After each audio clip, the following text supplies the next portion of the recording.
Welcome to Luke's Stories, where camping isn't all about campfires and stars, but also nightmares in the dark. I was just about ready to call it a day when I realized I had taken a wrong turn somewhere. My name is Jonathan Vickers, and I pride myself on having a pretty good sense of direction, but on this occasion I found myself completely disoriented. I was in the backwoods of West Virginia, a place where GPS signals die and cell phone service is a myth. What was supposed to be a scenic drive through the Appalachian Mountains had turned into an unexpected detour into an isolated, dense forest. The sun was beginning to set, casting long shadows across the dirt road. The deeper I drove, the narrower and rougher the path became, until it was barely wide enough for my car. I decided it was time to turn around and head back to the main road, but as I began to maneuver a three-point turn, the car suddenly lurched and stalled. The engine refused to restart. I cursed under my breath and got out to see what was wrong. The right front tire was flat. A jagged rock had punctured it. "Great, just great," I muttered, kicking the tire in frustration. With no spare tire and no cell service, I had no choice but to set out on foot in search of help. I grabbed a flashlight and my jacket from the car, hoping I'd come across a house or cabin where I could call for assistance. The forest was eerily silent, except for the occasional rustling of leaves in the breeze. The towering trees closed in around me, their branches intertwining overhead to form a dark canopy. After what felt like hours of walking, I saw a dim light flickering through the trees. I quickened my pace, my hope rekindled. As I got closer, the light grew brighter, revealing an old, dilapidated cabin. Smoke curled from the chimney, and the faint smell of cooking meat wafted through the air. I knocked on the door, and after a few moments it creaked open to reveal a wiry man with a scruffy beard and sunken eyes.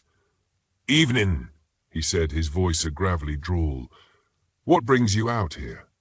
I explained my predicament, and he nodded slowly, sizing me up with a wary eye. "You're welcome to come in and use the phone," he said, stepping aside. The interior of the cabin was dimly lit by a kerosene lamp. The furniture was sparse and crude, a mismatched collection of old chairs and a rickety table. The man introduced himself as Earl. He led me to a phone mounted on the wall, but when I picked up the receiver there was no dial tone. "Line's been down for a while," Earl said, "but you can stay here for the night. Ain't safe to be wandering these woods after dark." With little choice, I accepted his offer. Earl handed me a bowl of stew, which I ate hungrily, though it tasted off, like the meat was a bit too gamey. As we talked, Earl mentioned his family lived nearby. "We're a close-knit bunch, been living here for generations." I nodded politely, trying to mask my unease. Something about the place felt wrong, but I couldn't put my finger on it. "Why don't you get some rest?" Earl suggested. "I'll take you to town in the morning." He led me to a small, windowless room with a cot and a thin blanket. As I lay down, the exhaustion of the day's events began to weigh on me. My eyelids grew heavy, and I drifted off to sleep despite my discomfort. I awoke to the sound of low voices and the unmistakable creak of floorboards. My heart pounded as I strained to listen. The voices were muffled, but grew clearer as they approached my room. Instinctively, I reached for the flashlight, gripping it tightly as a makeshift weapon. The door swung open, and in the dim light I saw Earl standing there with two others. One was a large, hulking man with a thick neck and a permanent scowl. The other was a woman with matted hair and a sinister grin. "Time to move," Earl said, his voice devoid of the previous friendliness. "What's going on?" I demanded, my voice shaking.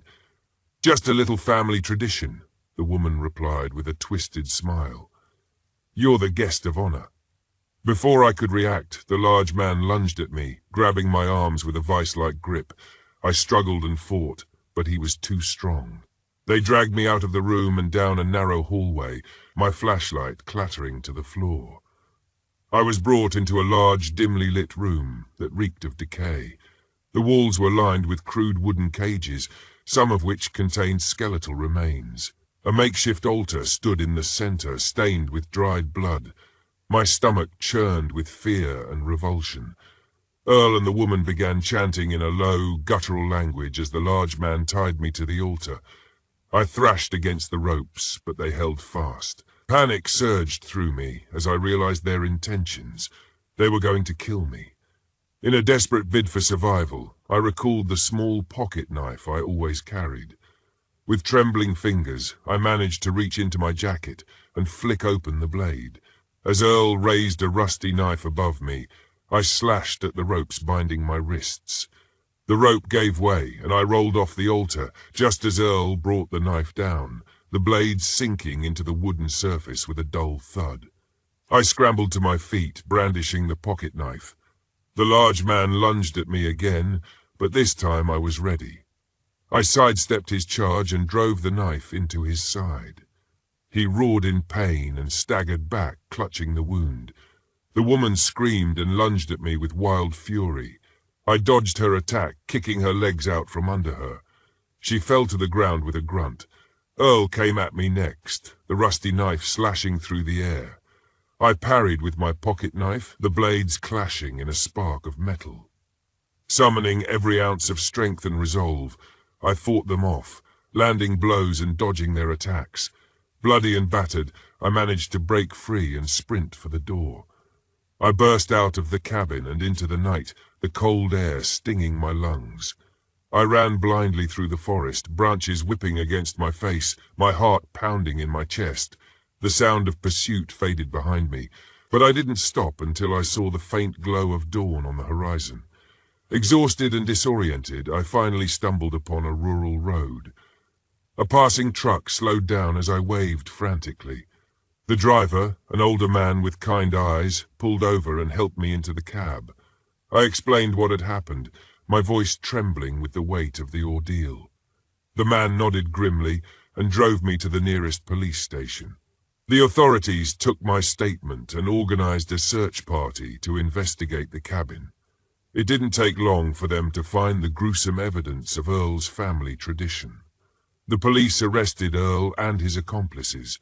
The investigation revealed they were part of an inbred, cannibalistic clan that had been preying on lost travelers for decades. The skeletal remains found in the cages were identified as missing persons from as far back as the 1980s. The horror of that night will stay with me forever, but I refused to let it define me. The authorities ensured that Earl and his family would never harm anyone again. After giving my final statement to the police, I thanked the officer and walked out into the daylight. The fresh air filled my lungs, and I knew I had survived something unimaginable. As I left the station, I couldn't help but feel a sense of relief that it was finally over. My name is Stephen Powell. I'm 35, and last fall I found myself stranded in the heart of Canaan Mountain Backcountry, West Virginia, battling something I still can't fully explain. I'm a mechanic by trade, a pragmatist by nature, and I've always believed there's a rational explanation for everything. That belief was shattered on the coldest night of my life. This trip was supposed to be my victory lap. I'd spent over a year restoring a beat-up 1978 Winnebago RV, and when I turned the key and heard the engine roar to life for the first time, it felt like conquering a mountain. The Canaan Mountain wilderness seemed like the perfect place to test it. Isolated, rugged, and breathtaking, the backcountry offered me a chance to be alone with my thoughts and prove the RV could handle the toughest terrain. The first 2 hours of the drive were smooth. The roads narrowed as I climbed higher, with a dense forest pressing in from both sides. The GPS lost its signal halfway up, but I had my trusty map and compass. I wasn't worried. By late afternoon, I'd found a clearing off a dirt road where I could park the RV and set up camp. The air was crisp, the light golden as it filtered through the trees. It felt perfect. I spent the evening cooking dinner over a campfire, enjoying the solitude. The world felt far away, and for the first time in months I could breathe. By the time I climbed into the RV to sleep, the fire had burned down to embers, and the forest was silent. It was the kind of quiet that presses against your ears, a stillness so complete it feels unnatural. I woke up around 2 a.m. to a sound I couldn't immediately place. It wasn't the wind nor the creak of the RV settling. It was softer. Whispers, low and indistinct, like a conversation happening just out of earshot. My first thought was animals, maybe raccoons or coyotes. I grabbed my flashlight and stepped outside, scanning the trees. Nothing. The forest was still, too still. No insects, no rustling leaves, just the faintest echo of the whispers slipping through the air like smoke. I shook my head, muttered something about overactive imaginations, and went back inside, but I couldn't sleep. Morning broke cold and grey, with a thick mist curling through the trees. I shrugged off the night's unease and decided to explore. I laced up my boots, grabbed my compass, and headed into the forest, following a faint trail that wound deeper into the wilderness. About an hour in, I stumbled across something strange. An old, crumbling stone cabin hidden beneath a canopy of gnarled trees. The roof had long since collapsed, and moss clung to the walls. Inside I found a rusted metal kettle, shattered glass bottles, and a small leather journal. The pages were brittle, the ink faded, but I could still make out fragments of the writing. It belonged to a man named Amos in the 1800s, and the entries detailed his encounters with what he called the Witch of Canaan Mountain. Amos claimed the witch was a reclusive woman accused of witchcraft by settlers who later killed her. Before her death, she cursed the mountain, vowing that anyone who disrespected it would suffer her wrath. I laughed to myself. Classic Appalachian folklore. People loved their ghost stories. But I couldn't shake a lingering unease as I left the cabin and made my way back to the RV. By the time I returned, the mist had thickened, and the RV looked eerie in the fading light. I climbed inside, feeling a strange chill that wasn't just from the weather. That's when I noticed the first odd thing. My compass was spinning wildly, the needle refusing to settle. I sat at the table, trying to calm my nerves when I heard it again. The whispers. This time they were louder, more distinct. They seemed to come from all directions surrounding the RV. My flashlight flickered as I stepped outside. I scanned the clearing, my breath fogging in the cold air, but there was no one there.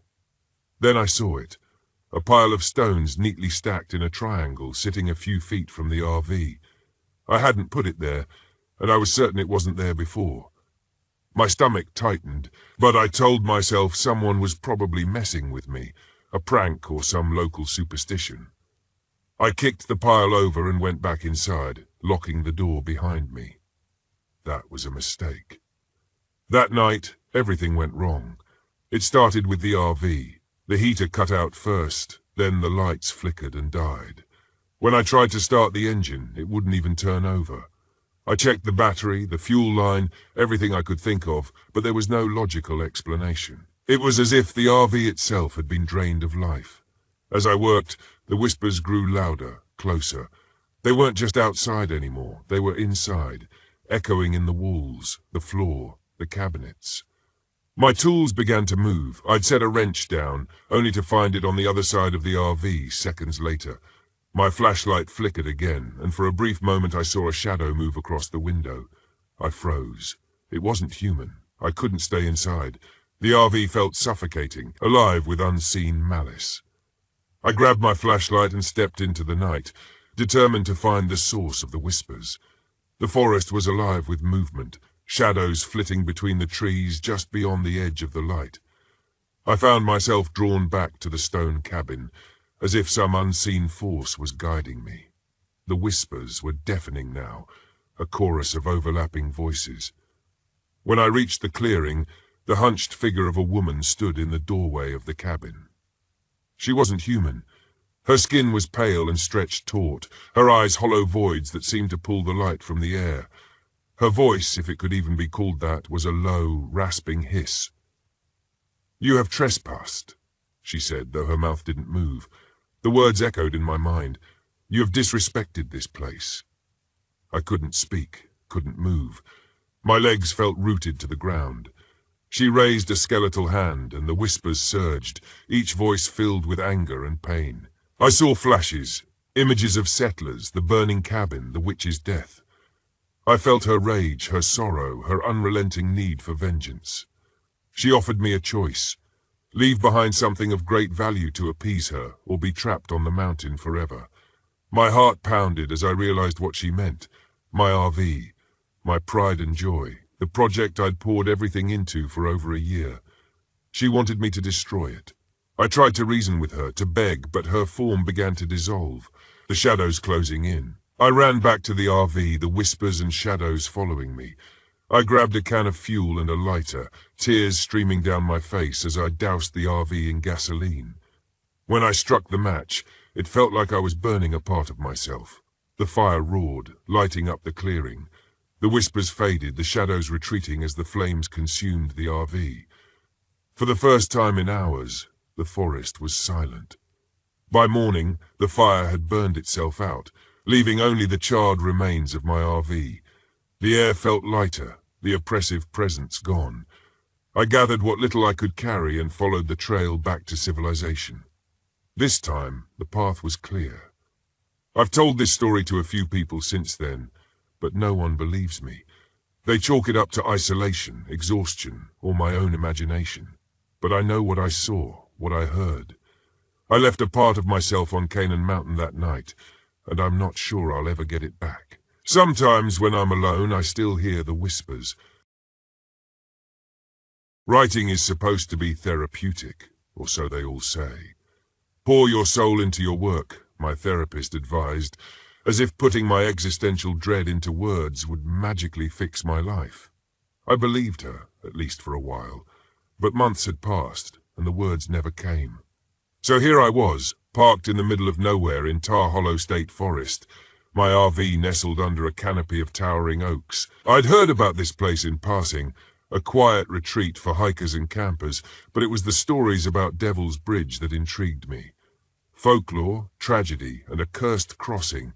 It had the makings of something special. Maybe even the inspiration I needed to finish my novel. The bridge wasn't far from my campsite, about a 15-minute walk through a narrow trail. On my first evening, I made the trek, camera in hand, eager to find the supposed hotspot for ghost stories. The path twisted through the forest, late afternoon light filtering through the leaves. It felt serene at first, almost too quiet. Then I saw it, a crumbling stone bridge spanning a sluggish creek. The air around it felt heavier somehow, the silence deafening. As I approached, I noticed the water beneath the bridge reflected the trees above, but something was off. The reflection shimmered strangely, warping like heat waves on asphalt. I snapped a few pictures and recorded some video, narrating for my own benefit. "This is the infamous Devil's Bridge," I said, my voice sounding hollow in the stillness. "Said to be cursed, haunted by a grieving woman who—" A splash cut me off. The water rippled, though nothing had fallen in. I peered closer, but the creek was as empty as it had been a moment ago.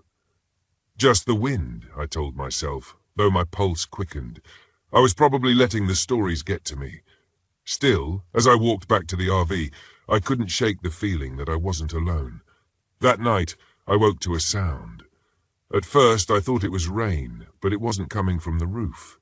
It was faint and rhythmic, dripping water. I sat up, heart pounding, straining to listen. The noise seemed to come from outside, near the creek. Curiosity got the better of me. Grabbing my flashlight, I stepped into the cool night air. The forest was cloaked in darkness, the trees barely outlined against the faint glow of the crescent moon. The dripping sound was louder now, drawing me toward the bridge. When I arrived, I saw her. She stood in the middle of the bridge, her back to me. She was dressed in white, the fabric fluttering faintly even though there was no breeze. Her shoulders were hunched, her head bowed, and a soft sobbing reached my ears. I froze, every rational part of me screaming to turn back, but something about her, about the way she cried, pulled me forward. "Ma'am?" I called out, my voice cracking. "Are you okay?" Her sobbing stopped. She turned slowly, her movements fluid but unnatural, like a puppet on strings. Her face was pale, her eyes dark hollows that seemed to drink in the light. She opened her mouth, but the sound that came out wasn't a cry. It was a whisper carried on the wind. "Help me." I stumbled back, nearly dropping my flashlight. The reflection in the creek caught my eye. Her figure was there, but so was something else. A shadow loomed behind me in the water's surface, tall and formless, its shape flickering like smoke. I ran. The next morning I drove into town, desperate for answers. At a small diner I struck up a conversation with the locals, asking about the bridge.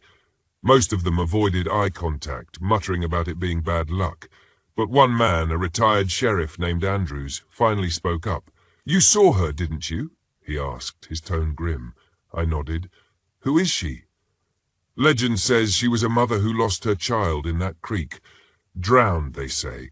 She followed not long after, but she's no grieving mother now." He leaned closer. "The stories say she made a deal with something dark. Now she's cursed to guard that bridge, trapping anyone who gets too close." I laughed nervously, though my gut told me he wasn't joking. "And the shadow I saw?" Andrews shook his head. "No one knows what that is. Some say it's the devil himself. Others think it's the souls she's taken. Best advice I can give you is to pack up and leave. That bridge doesn't let people go easily." I should have listened. Instead, I returned to the bridge that afternoon, unable to help myself. Something about it drew me in, as if it held the key to my creative block, or maybe something deeper, something darker. This time I noticed symbols carved into the stones near the bridge. Intricate spirals and jagged lines seemed to pulse if I stared too long. The air grew colder, and the water's reflection twisted again, showing not just the trees but faint images of faces. They flickered like static on an old TV, their mouths moving soundlessly. The shadow was there too, in the water. It moved unnaturally, stretching toward me. I backed away and nearly tripped over a small, overgrown path. It led deeper into the forest, the underbrush thick and uninviting. I don't know why I followed it. Curiosity, maybe, or the faint hope of finding answers. The path ended at a dilapidated shack, its roof sagging under the weight of moss and time. Inside, the air was stifling, heavy with the scent of damp earth. The walls were covered in writing, scratched into the wood in frantic, uneven lines. Words like cursed and marked jumped out at me, along with the name Watcher. On a small, rotting table sat a mirror. I stepped closer, drawn to the glass. But when I looked into it, my reflection wasn't my own. My eyes glowed red, and my face was twisted in agony. Behind me, the shadow loomed, closer than ever. I fled back to the RV, but the unease stayed with me. That night, the sobbing returned, louder this time, echoing through the trees. The woman appeared outside my window, her hollow eyes fixed on me. She mouthed the words, "Help me," but I knew better now. I stayed inside, gripping a knife I'd brought from the kitchen.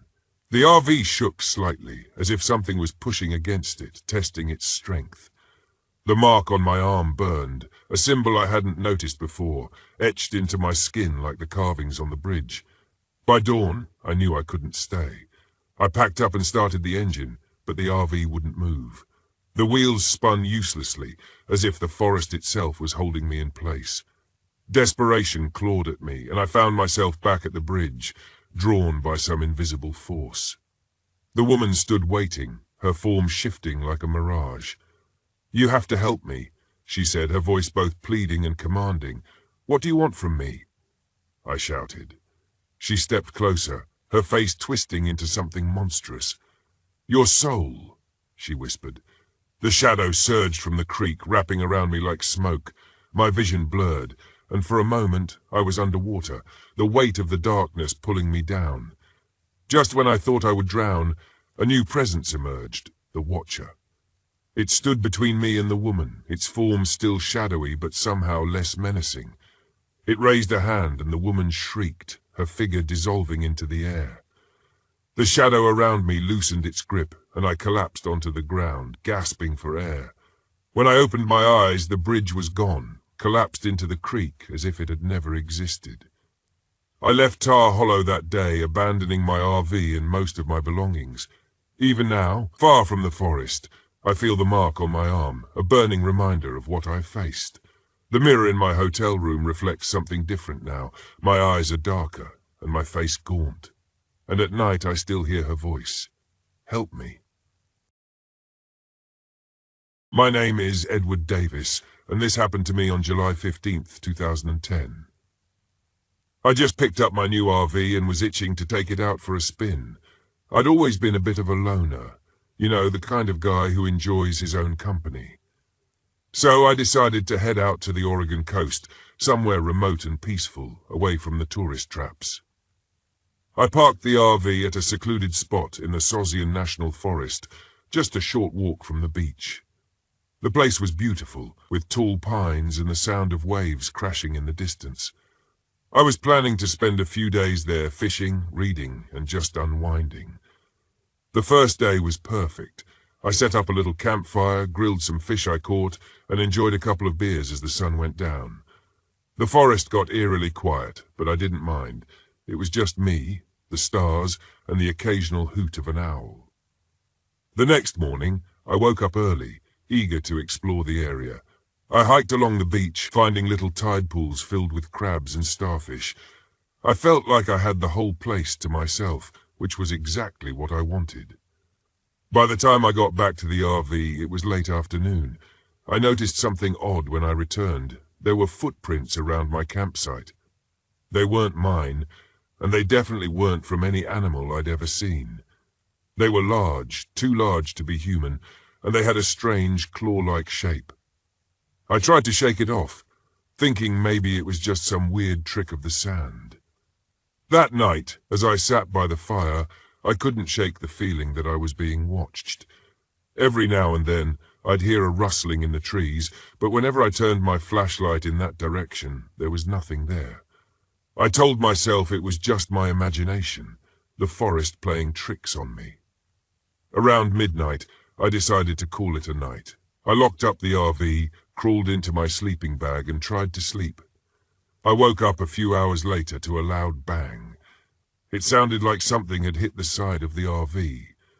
I grabbed my flashlight and a baseball bat I kept for protection and stepped outside. The fire had burned down to embers, casting a dim light around the campsite. I shone the flashlight around, but I couldn't see anything unusual. Just as I was about to go back inside, I heard it again, a loud thud from behind the RV. My heart was pounding in my chest as I walked around to the back, bat in hand. What I saw made my blood run cold. There was a large, dark figure standing there just at the edge of the firelight. It was tall, maybe 7 or 8 feet, and covered in matted fur. Its eyes glowed a sickly yellow in the flashlight beam. It didn't move, just stood there, staring at me. I was frozen, unable to move or speak. Then in a flash it darted into the trees, moving faster than anything I'd ever seen. I backed away slowly, keeping the flashlight trained on where it had disappeared, and stumbled back into the RV. I locked the door and sat there, shaking, until morning. When the sun came up, I decided I'd had enough of this place. I packed up my things as quickly as I could and started to drive back home.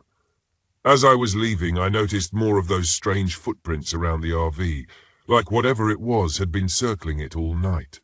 On the drive back, I kept replaying the events in my head, trying to make sense of what I'd seen. I didn't tell anyone about it, figuring they'd think I was crazy, but I knew what I'd seen.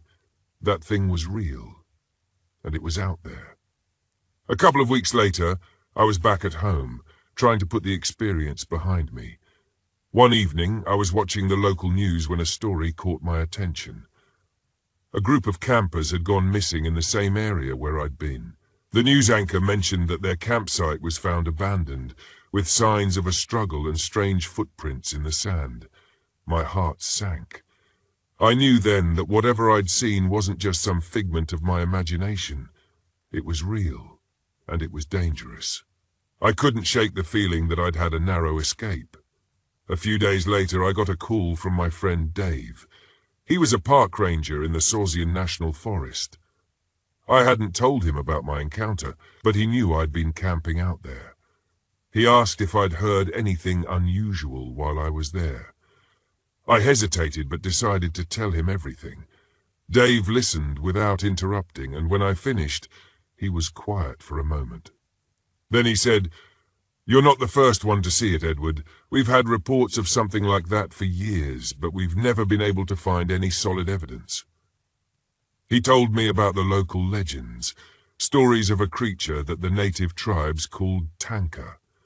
It was said to be a guardian of the forest, protecting it from intruders. Dave said that most of the reports were dismissed as folklore, but after what happened to the campers, he wasn't so sure anymore. I didn't know what to make of it. Part of me wanted to forget the whole thing, but another part of me couldn't let it go. I started reading up on local legends and cryptids, trying to find anything that matched what I'd seen. The more I learned, the more convinced I became that Tashena was real. Months went by, and life returned to normal, but I couldn't shake the feeling that I was being watched. Every now and then, I'd catch a glimpse of something out of the corner of my eye, or hear a rustling in the bushes when there shouldn't be. I kept my doors locked and a gun by my bedside, just in case. One night, I woke up to the sound of breaking glass. I grabbed the gun and crept downstairs, my heart pounding in my chest. The living room window was shattered, and there was a large dark shape moving around outside. I aimed the gun and shouted, "Get out of here!" The figure stopped, stood, and turned to look at me. For a moment, we just stared at each other. Then it let out a low, rumbling growl and disappeared into the night. I called the police, but by the time they arrived, there was no sign of it. They found the footprints, though, those same claw-like prints I had seen at the campsite.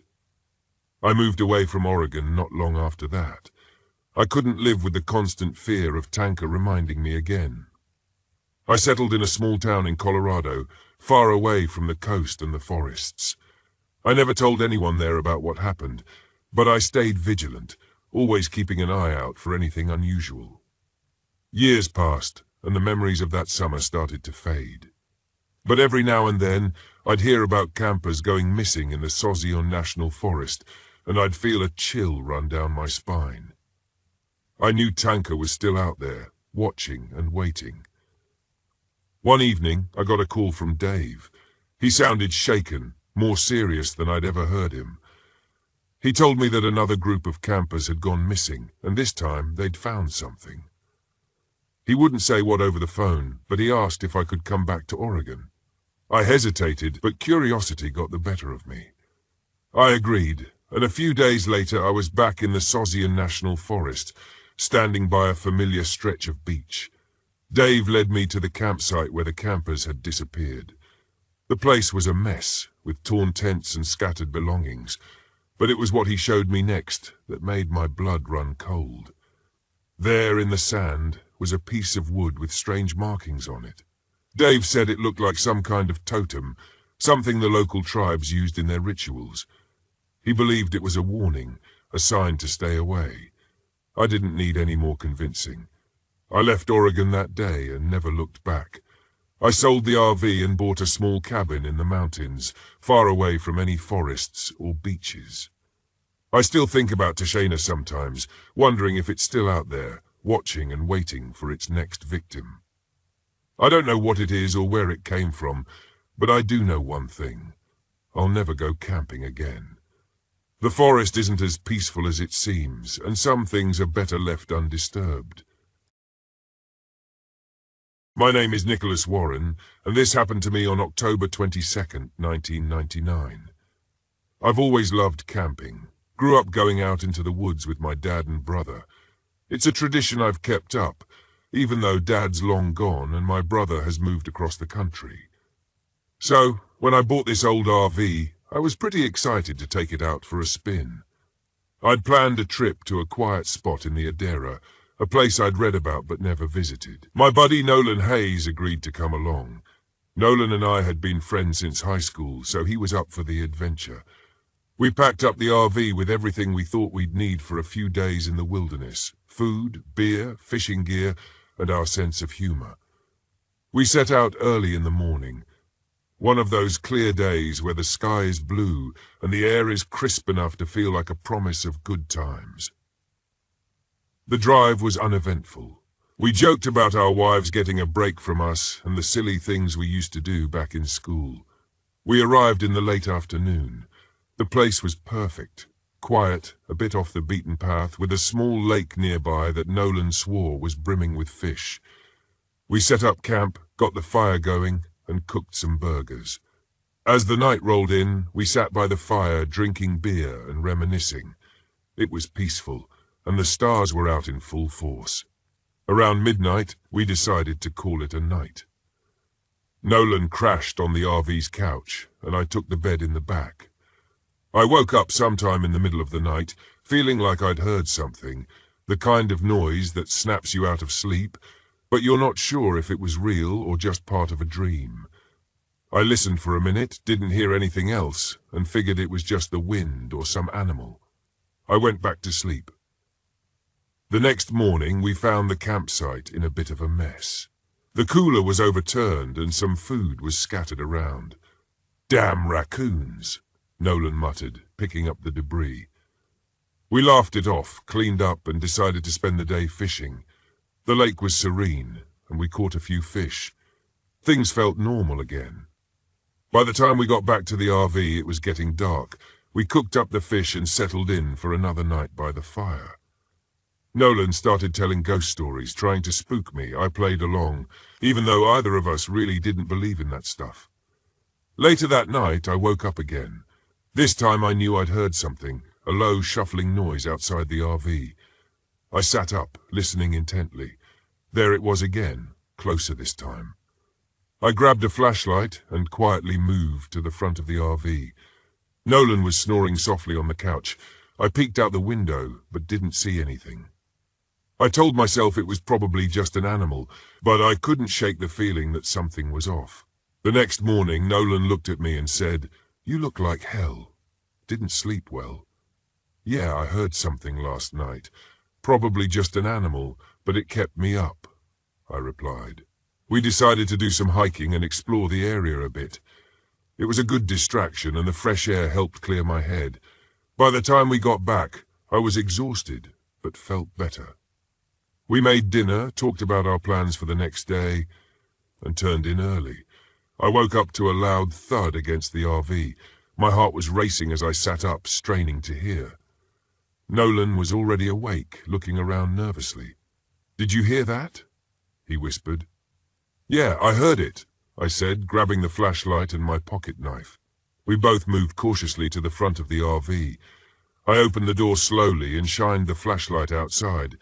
The beam caught something moving just beyond the light's reach. It was big, bigger than any animal I had ever seen. "Stay inside," I whispered to Nolan, who nodded and stepped back. I stepped out of the RV, trying to get a better look. The air was cold, and the night was deathly quiet. I shined the flashlight around, but whatever it was, it had moved out of sight. The next morning we found large, deep footprints around the RV. They were like nothing I'd ever seen before, almost human, but not quite. Nolan and I exchanged uneasy glances. "What the hell made those?" he asked. "I don't know, but I don't like it," I replied. "Maybe we should head back," Nolan agreed, and we started packing up. The unease was palpable as we worked. I couldn't shake the feeling that we were being watched. By the time we were ready to leave, the sun was starting to set. We decided to spend one more night, figuring we'd leave first thing in the morning. That night, I couldn't sleep at all. Every noise set me on edge. Around midnight, I heard the shuffling again, closer than ever. This time it was accompanied by a low, guttural breathing. I nudged Nolan awake and pointed to the door. We both grabbed our flashlights and cautiously stepped outside. There, in the dim light, we saw it, a creature standing on two legs, partially hidden by the trees. It was tall, covered in matted fur, with eyes that glinted in the light. It looked almost human, but not quite. It stared at us for a moment, then turned and disappeared into the woods. Nolan and I stood there, frozen in shock. "Did you see that?" he whispered. "Yeah, I saw it," I replied, my voice trembling. "We need to get out of here now." We hurried back into the RV, locking the door behind us. Neither of us slept that night. We sat in silence, listening for any signs of the creature. As soon as the first light of dawn broke, we started the RV and drove away, not looking back. We reported what we saw to the park rangers, but they didn't take us seriously. They said it was probably a bear or some other animal, but Nolan and I knew better. We'd seen something that defied explanation. I haven't been camping since. Nolan and I don't talk about it much. When we do, it's in hushed tones, like we're afraid saying too much will make it come back. I sometimes wonder if anyone else has seen it, if it's still out there, lurking in the woods. Years later, I came across a book about local folklore. It mentions sightings of a creature called the Guam, said to haunt the woods and prey on those who venture too deep. The description matched what we saw. I don't know if I believe in folklore, but I know what I saw that night. And I know I'll never go back to those woods again. I can't remember a time I didn't enjoy the quiet.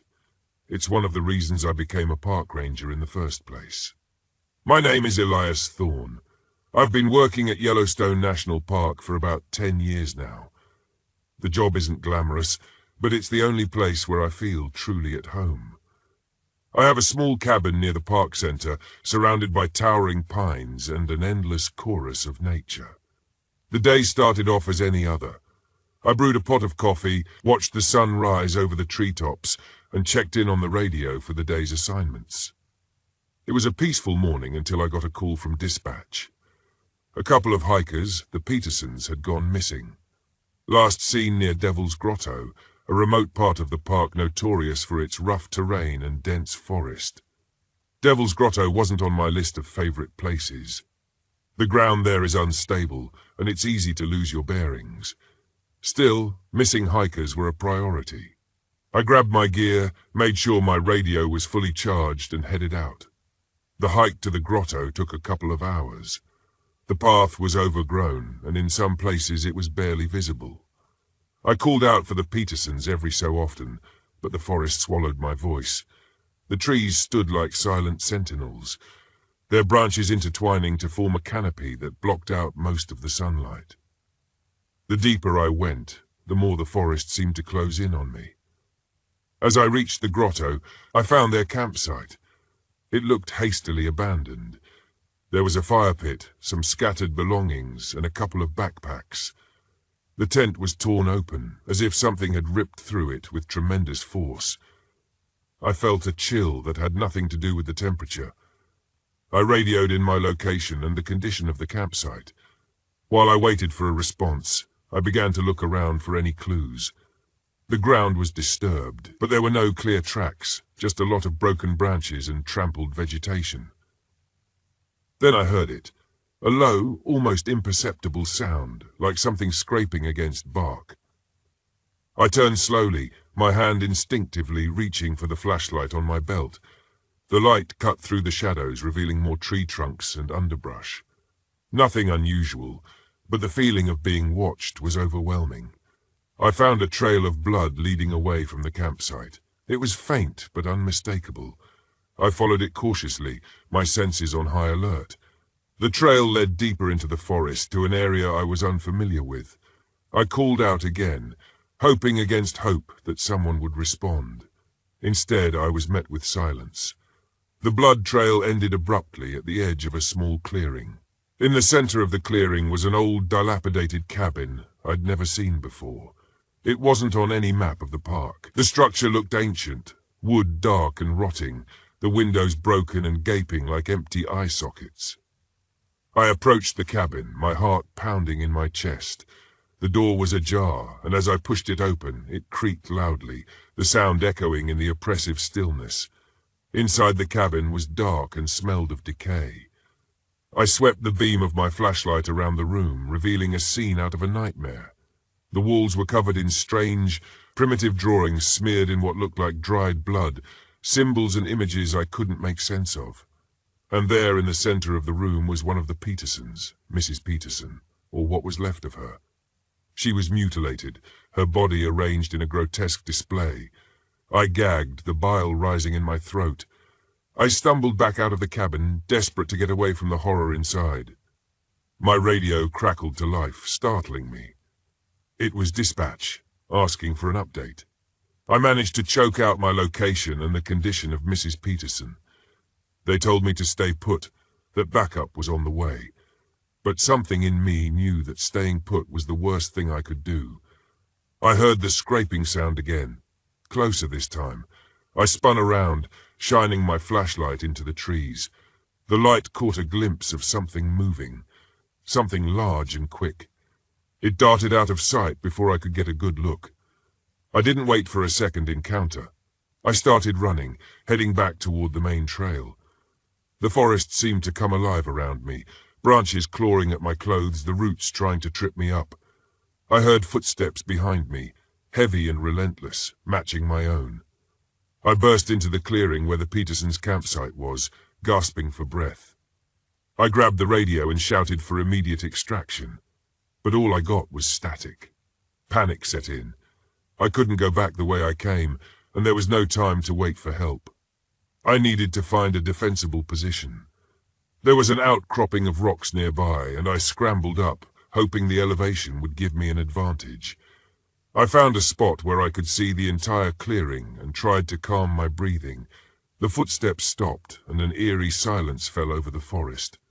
Minutes felt like hours. I scanned the tree line, my flashlight sweeping back and forth. Then I saw it. A figure, almost human but not quite, standing at the edge of the clearing. It was covered in matted fur, its limbs too long, and its posture hunched. It watched me with an intensity that made my skin crawl. The creature moved forward slowly, almost cautiously. I reached for my knife, the only weapon I had. The flashlight in one hand, the knife in the other, I prepared for what felt like an inevitable confrontation. The creature stopped just a few feet away from the base of the outcropping. It tilted its head, studying me. I could see its nostrils flaring as it sniffed the air. Then, without warning, it lunged. I slashed out with the knife, feeling the blade connect with flesh.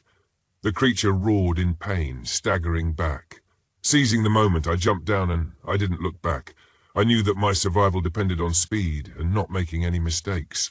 The creature was still behind me, but the sound of its pursuit was less frantic now. Maybe it was wounded, maybe it was weary. I didn't care. I just kept running. I broke through the tree line and found myself on one of the main trails. Relief washed over me as I saw headlights in the distance. Backup had arrived. I waved frantically and the vehicle sped toward me. The park rangers jumped out, weapons ready. I tried to explain what had happened, but my words were jumbled and incoherent. They ushered me into the truck, and we sped away. As we drove off, I glanced back. The creature was standing at the edge of the forest, watching us leave. Back at the ranger station, I gave my report. A search team was sent out to recover Mrs. Peterson's body and to find any trace of Mr. Peterson. I knew they wouldn't find the creature, not if it didn't want to be found. It was smart. Too smart. As I sat there trying to process everything, one of the rangers came in with a grim look on his face. They'd found Mr. Peterson, or rather what was left of him. The creature had made sure there was no mistaking its work. I don't know what that thing was, and I don't think I ever will. It's out there in the woods, waiting. But I knew one thing for sure. I'd never look at the forest the same way again. The peace and tranquility I once cherished were now forever tainted by the memory of those dark, haunting eyes. My name is Jeffrey Kenneth, and this happened to me on October 3rd, 1998. I was a mechanic from Little Rock, Arkansas, looking for a break from the grind. The plan was simple. Load up the RV, head to Washington National Forest, and just unwind for a few days. I invited my buddy, Jeff Simmons, a high school friend I hadn't seen much since we started our separate careers. He was a teacher now, over in Hot Springs. The drive up was uneventful. We talked about old times, work, and life. Jeff cracked jokes about the rusty RV I borrowed from my uncle. Though it was a rickety thing, it had a certain charm to it. We arrived at the campsite by late afternoon, the sun dipping low, casting long shadows through the trees. The place was practically deserted, which suited us just fine. We wanted peace and quiet. We set up camp quickly, and by nightfall we had a fire going.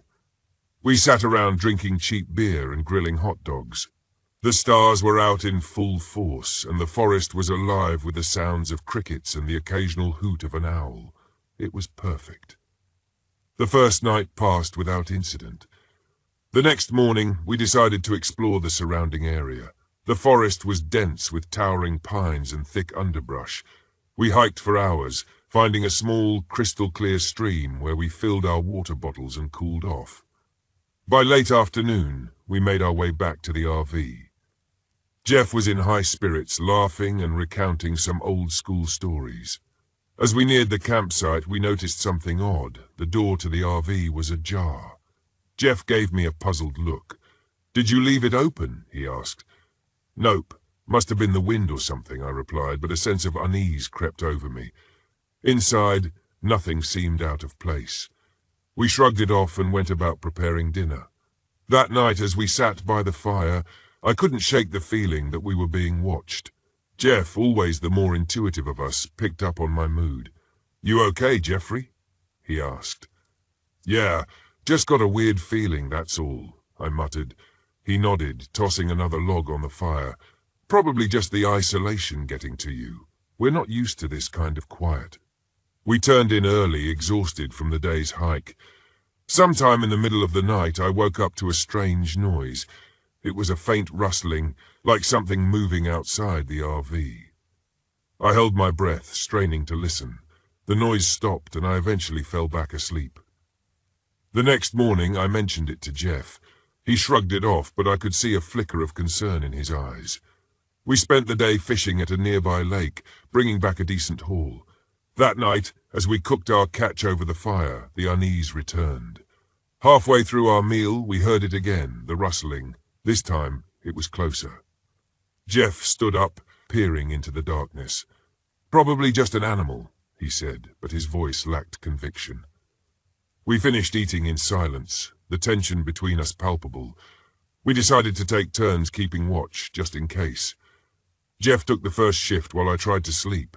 My dreams were troubled, filled with shadowy figures and distant cries. Around 3 a.m., Jeff shook me awake. His face was pale, eyes wide with fear. "Jeffrey, there's something out there," he whispered. I grabbed the flashlight and my old hunting knife. We stepped outside. The night air was cool against my skin. The forest was unnaturally quiet, the usual chorus of insects and nocturnal creatures eerily absent. We moved slowly, the beam of the flashlight cutting through the darkness. The rustling came again, followed by a low guttural sound that made my blood run cold. We froze, listening. The sound was coming from the other side of the RV. We crept around, staying low. The flashlight's beam caught something, a shadowy figure darting out of sight. Jeff swore under his breath. "Did you see that?" he asked, his voice trembling. "Yeah. What the hell was it?" We didn't have an answer. We spent the rest of the night inside the RV, weapons at the ready. Sleep was out of the question. By dawn, we were both on edge. The previous night's encounter had rattled us. We debated packing up and leaving, but pride and curiosity got the better of us. We decided to stay one more night, hoping to get a better look at whatever was out there. We spent the day scouting the area, looking for tracks or any signs of the creature. We found nothing, but the feeling of being watched never left us. As the sun set, we fortified our camp as best we could, piling logs around the fire and securing the RV's door. Night fell, and with it the oppressive silence. We sat by the fire, weapons close at hand. Hours passed with no sign of the creature. Just as we began to relax, the rustling returned, louder this time. Jeff and I exchanged a look, and I nodded. We were ready. The noise circled our camp, staying just out of sight. My heart pounded in my chest as we strained to see into the darkness. Suddenly, the creature charged out of the underbrush, a blur of fur and claws. It was like nothing I'd ever seen, a twisted, nightmarish blend of man and beast. Jeff screamed as the thing lunged at him. He swung his flashlight, but the creature was too fast. It knocked him to the ground, its claws raking across his chest. I yelled and ran at it, slashing with my knife. The blade connected, and the creature let out a chilling howl before retreating into the forest. I dropped to my knees beside Jeff. He was bleeding badly, his breaths coming in ragged gasps. "Hold on, Jeff. We're going to get you out of here."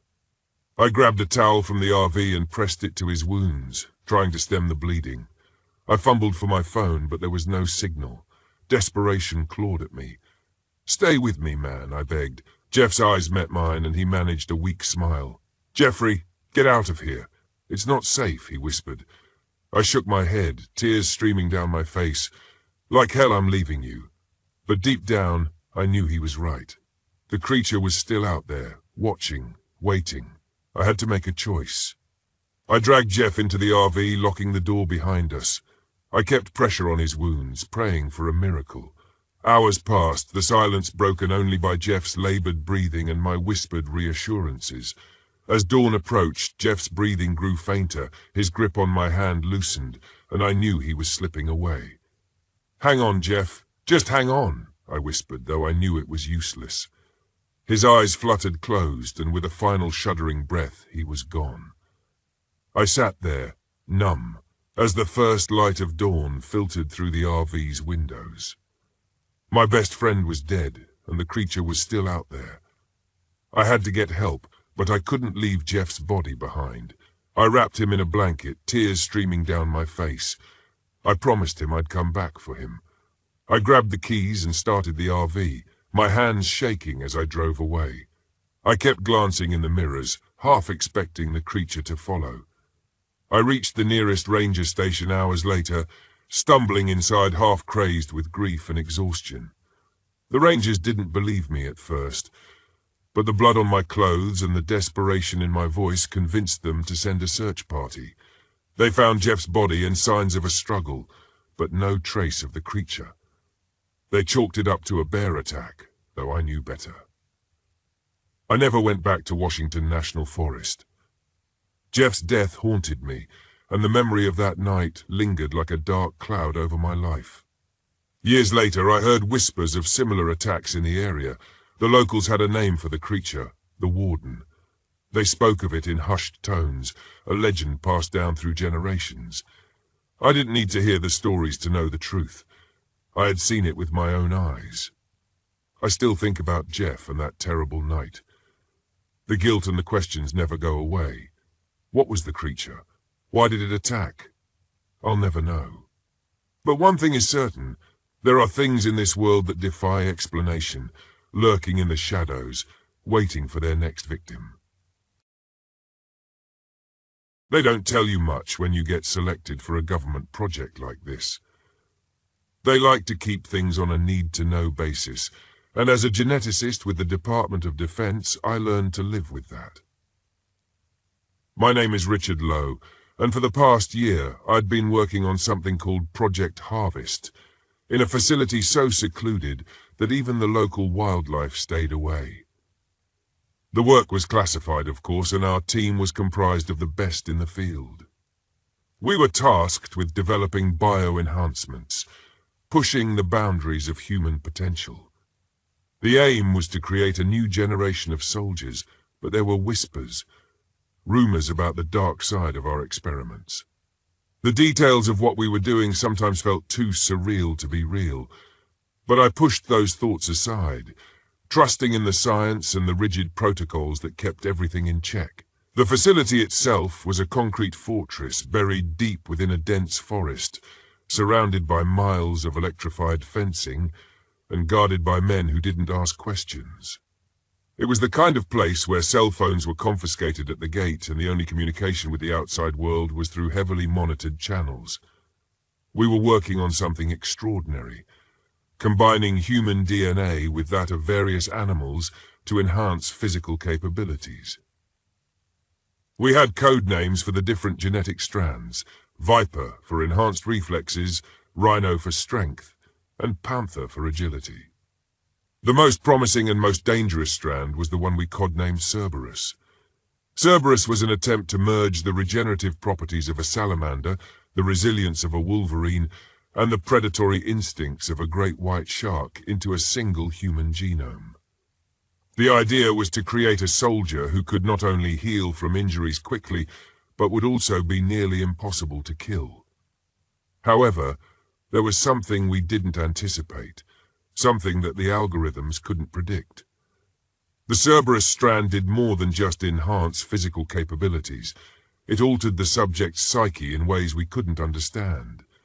Subject 17 was the first to be injected with Cerberus. He was a Marine, a good man by all accounts, tough as nails and always the first to volunteer for anything that could push the boundaries. The first few days after the procedure seemed promising. His reflexes were off the charts, his strength unmatched, and he had developed an uncanny sense of awareness, almost as if he could anticipate movements before they happened. But then things started to go wrong. It was subtle at first. Sleepless nights, irritability, a strange detachment from the rest of the team. He started avoiding the others, spending hours alone in the observation chamber, staring into the darkness like he was waiting for something. The biometric readings showed abnormal brain activity, but nothing that could be quantified as a direct threat. We monitored him closely, adjusting the dosages, running more tests. Then one night, he vanished. The facility went into lockdown. The security feeds showed nothing. One moment he was there, sitting in his room. The next, the camera flickered, and he was gone. I was in the lab with Dr. Harrington, another geneticist, when the alarm started blaring. The look on her face was enough to send a chill down my spine. We knew what we were dealing with. We had created something we couldn't control, something more than human. The search teams went out immediately, armed to the teeth, but it was clear from the start that they were no match for what they were hunting. The radio chatter was a mix of panic and confusion, shadows moving faster than they could react, something powerful enough to tear through reinforced steel doors like they were paper. By the time the first team's signal went dead, I knew we were in deep trouble. Harrington and I were ordered to the control room, the safest place in the facility, or so they told us. We watched the monitors in silence, the screens filled with static more often than not as the creature, Subject 17, or what was left of him, moved through the facility like a ghost. The guards were picked off one by one, their screams cut short, with only fleeting glimpses of something that defied description caught on the cameras. It moved on all fours, its limbs elongated and twisted, covered in a thick, dark hide that shimmered like oil. Its teeth, once borrowed from the great white, were now visible in a permanent snarl, its jaws snapping with terrifying speed and precision.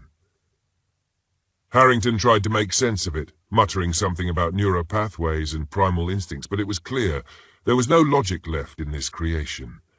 Cerberus had taken over, and all that was left was a predator, a perfect killing machine. The last communication we received was from the head of security, his voice barely recognizable under the strain of terror. "It's hunting us," he said before the line went dead. We were down to just a handful of people when the decision was made to abandon the facility.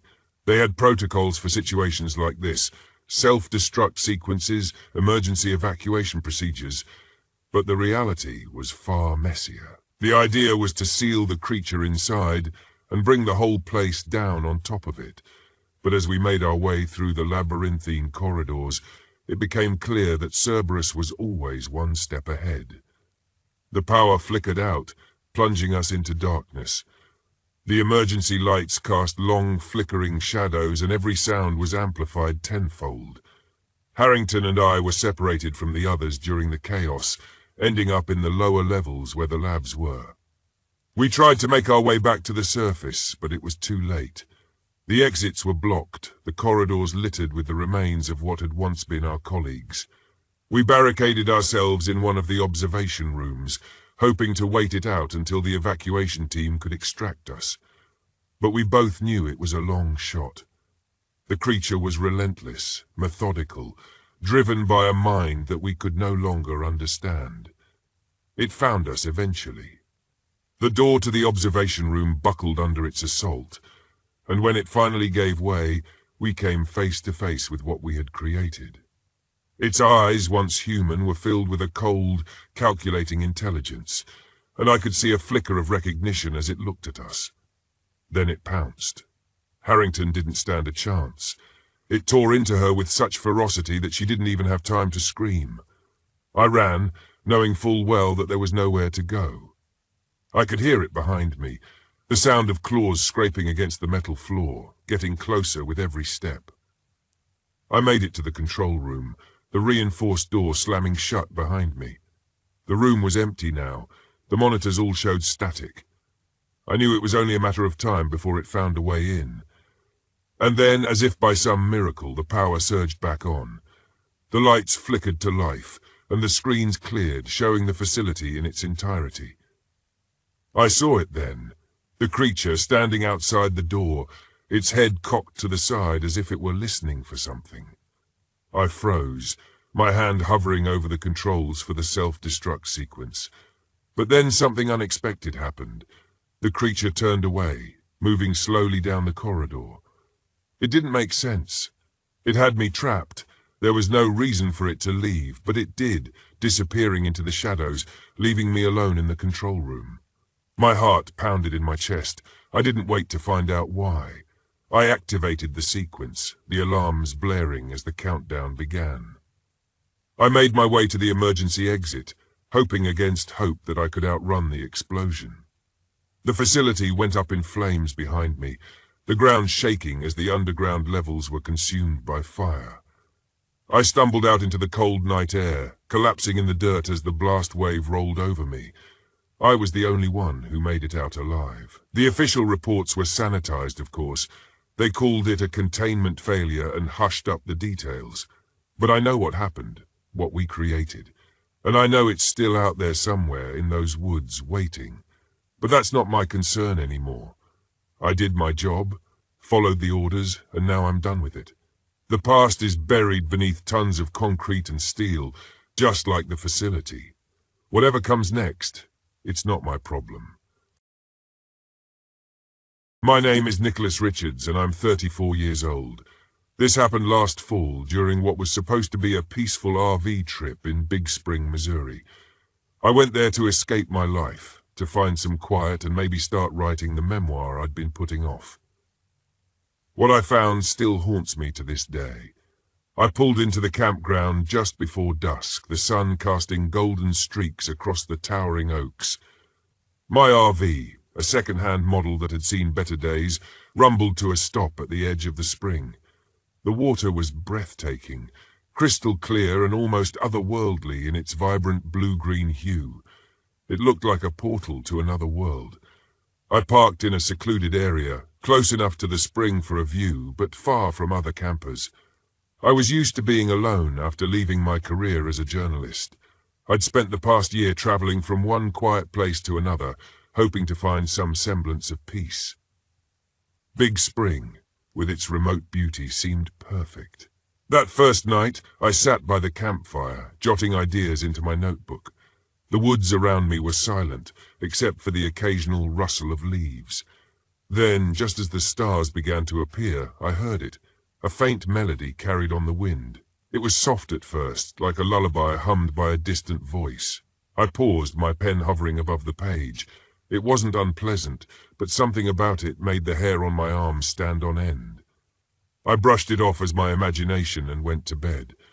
The next morning, I decided to explore the area. While walking the trail to the spring, I bumped into Lucas Green, the park ranger. He was a tall, broad-shouldered man in his 50s, with a weathered face that spoke of decades spent in the outdoors. "Morning," he said, tipping his hat. "Camping alone?" "Yeah," I replied, "just me and my RV." He frowned slightly. "Big Spring's beautiful, but it can get strange. Stick to the main trails and don't wander too far after dark." I laughed nervously. "Strange?" He hesitated, then said, "You'll hear stories around here. Folks talk about a song. They say it's tempting. Just don't pay it any mind." His words lingered with me as I hiked back to my campsite.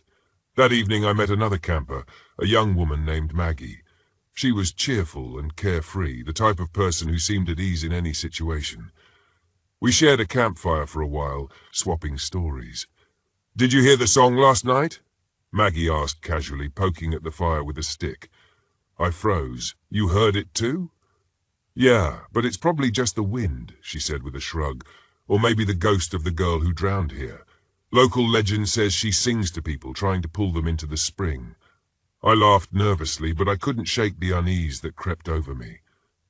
That night, the melody returned. It was louder this time, clearer. A woman's voice, soft and mournful, drifted through the trees. "Nicholas." I bolted upright in bed, my heart hammering. It wasn't possible. No one knew I was here, and yet the voice was unmistakably calling my name. I grabbed my flashlight and stepped outside. The air was still, the forest eerily quiet. The song had stopped, but the unease lingered. As I turned to go back inside, I noticed something odd. Footprints in the damp earth, leading from the direction of the spring to my RV. They were small, like a woman's, and they stopped abruptly at my door. The next day, I hiked to a nearby cabin I'd spotted on my map. It belonged to Old Man Clyde, a local hermit who lived on the outskirts of the park. Clyde was a wiry man with sharp, piercing eyes and a voice like gravel. When I mentioned the song, his expression darkened. "Shouldn't have come here," he said bluntly. "The song ain't natural. It's her Clara. She drowned herself in the spring a long time ago. Heartbreak will do that to a person." "What does she want?" I asked, trying to keep my voice steady. "She wants company," Clyde said, "and if she's calling your name, it means she's chosen you." That night the song returned, louder and more insistent.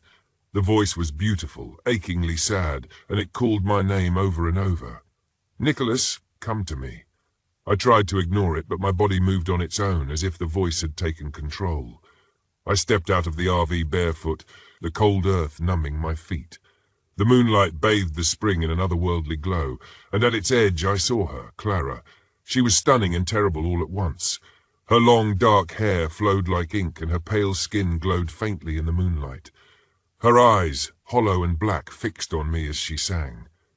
"Join me," she whispered, her voice echoing like 1,000 whispers. "It's peaceful here. No pain, no guilt." I took a step closer, her words wrapping around my mind like a warm blanket. But then I saw my reflection in the spring. It wasn't me, it was a younger version of myself, haunted and broken. "Nicholas!" The shout broke the spell. I turned to see Lucas running toward me, holding a bundle of sage and a small jar of salt. "Stay back!" he yelled. Clara's face twisted into a mask of rage. The air around her grew colder, and the ground beneath us began to tremble. Lucas tossed the salt in a circle around me, then lit the sage, chanting words I didn't recognize. Clara screamed, a high-pitched wail that pierced the night. Her form flickered, then dissolved into mist. Lucas helped me back to my RV, both of us shaken but alive. "She won't be gone for good," he said, "but you're safe for now." I left Big Spring the next morning, my heart heavy but my mind clearer than it had been in years. Clara's song still lingers in my memory, a haunting reminder of how close I came to losing myself. Even now I wonder if she's still there, waiting for another lost soul to answer her call. My name is Logan Walker, and back in 2016 I took my old RV up to Cape Breton Island in Nova Scotia. After years of working behind a desk, I figured some fresh air might do me good, or at least give my laptop a tan break. You see, I'm the kind of guy who thinks outside is that place you walk through to get from your house to your car. So there I was, a city slicker in the wilderness, trying to ignite a campfire with nothing but 2 sticks and sheer willpower. Spoiler alert, sticks don't combust out of sheer embarrassment. I ended up using a lighter and some old receipts. Turns out my tax documents were good for something after all. The campsite was nestled near a dense forest, the kind that looks picturesque until you realize there are more bugs than pixels in an old video game. My RV was parked by a small clearing overlooking the Atlantic Ocean. Honestly, it was the kind of view that makes you consider quitting your job and writing poetry. If only I had a knack for rhyming anything other than cat and hat. As the sun dipped below the horizon, painting the sky with shades of orange and pink, I settled into a foldable chair with a lukewarm beer. That's when I noticed an older gentleman at the campsite next to mine. He was tall and lean, with a weathered face that suggested he'd seen more sunsets than I had hot meals. He gave me a nod, and I raised my beer in return. "Evening," he said. "First time up here?" "That obvious?" I chuckled. He smiled. "Just a hunch. Name's Harold." "Logan," I replied. We chatted for a bit, and he told me about the best hiking trails and fishing spots. He seemed friendly enough, and it was nice to have someone to talk to besides the mosquitoes. Before long, he headed back to his site, and I retreated into my RV for the night. Around midnight, I was jolted awake by the sound of rustling outside. At first, I dismissed it as wildlife, probably a raccoon rummaging through my trash. But then I heard muffled voices. Peering through the window, I saw two figures moving near Harold's campsite. They were dressed in dark clothing, and something about their movements made my skin crawl. Probably just late-night hikers, I told myself. After all, who was I to judge? I'd once gone grocery shopping at 2 a.m., wearing pajama bottoms and flip-flops. But then a sharp cry pierced the night, followed by a thud. My heart pounded in my chest. That was no raccoon, and those weren't hikers. I grabbed my phone and dialed 911, only to remember I had zero reception out here. "Perfect," I muttered. "Should have invested in that satellite phone instead of the deluxe cup holder." Summoning every ounce of courage, or maybe just a strong sense of curiosity, I decided to check it out. I slipped on my shoes and crept outside, keeping to the shadows as I approached Harold's site. The flickering light of his dying campfire cast eerie shadows. I spotted Harold lying on the ground, motionless. The two figures were rifling through his belongings. "Hey!" I shouted before I could stop myself. They snapped their heads toward me. One was a burly man with a shaved head and a jagged scar running down his cheek. The other was shorter, wearing a hoodie that obscured his face. "Mind your own business," the big one growled. "Funny," I quipped nervously. "I was just about to say the same to you." Without warning, the smaller one pulled out a knife. "Looks like we've got ourselves another problem," he sneered. My survival instincts, or perhaps my panic, kicked in. I turned on my heel and sprinted back toward my RV. Behind me, I heard them giving chase. Just my luck, I thought. I finally start running, and it's not even for exercise. I reached the RV and slammed the door shut, locking it. My hands trembled as I fumbled to find the keys. The engine roared to life just as they started pounding on the door. The RV lurched forward, and I sped down the narrow dirt road.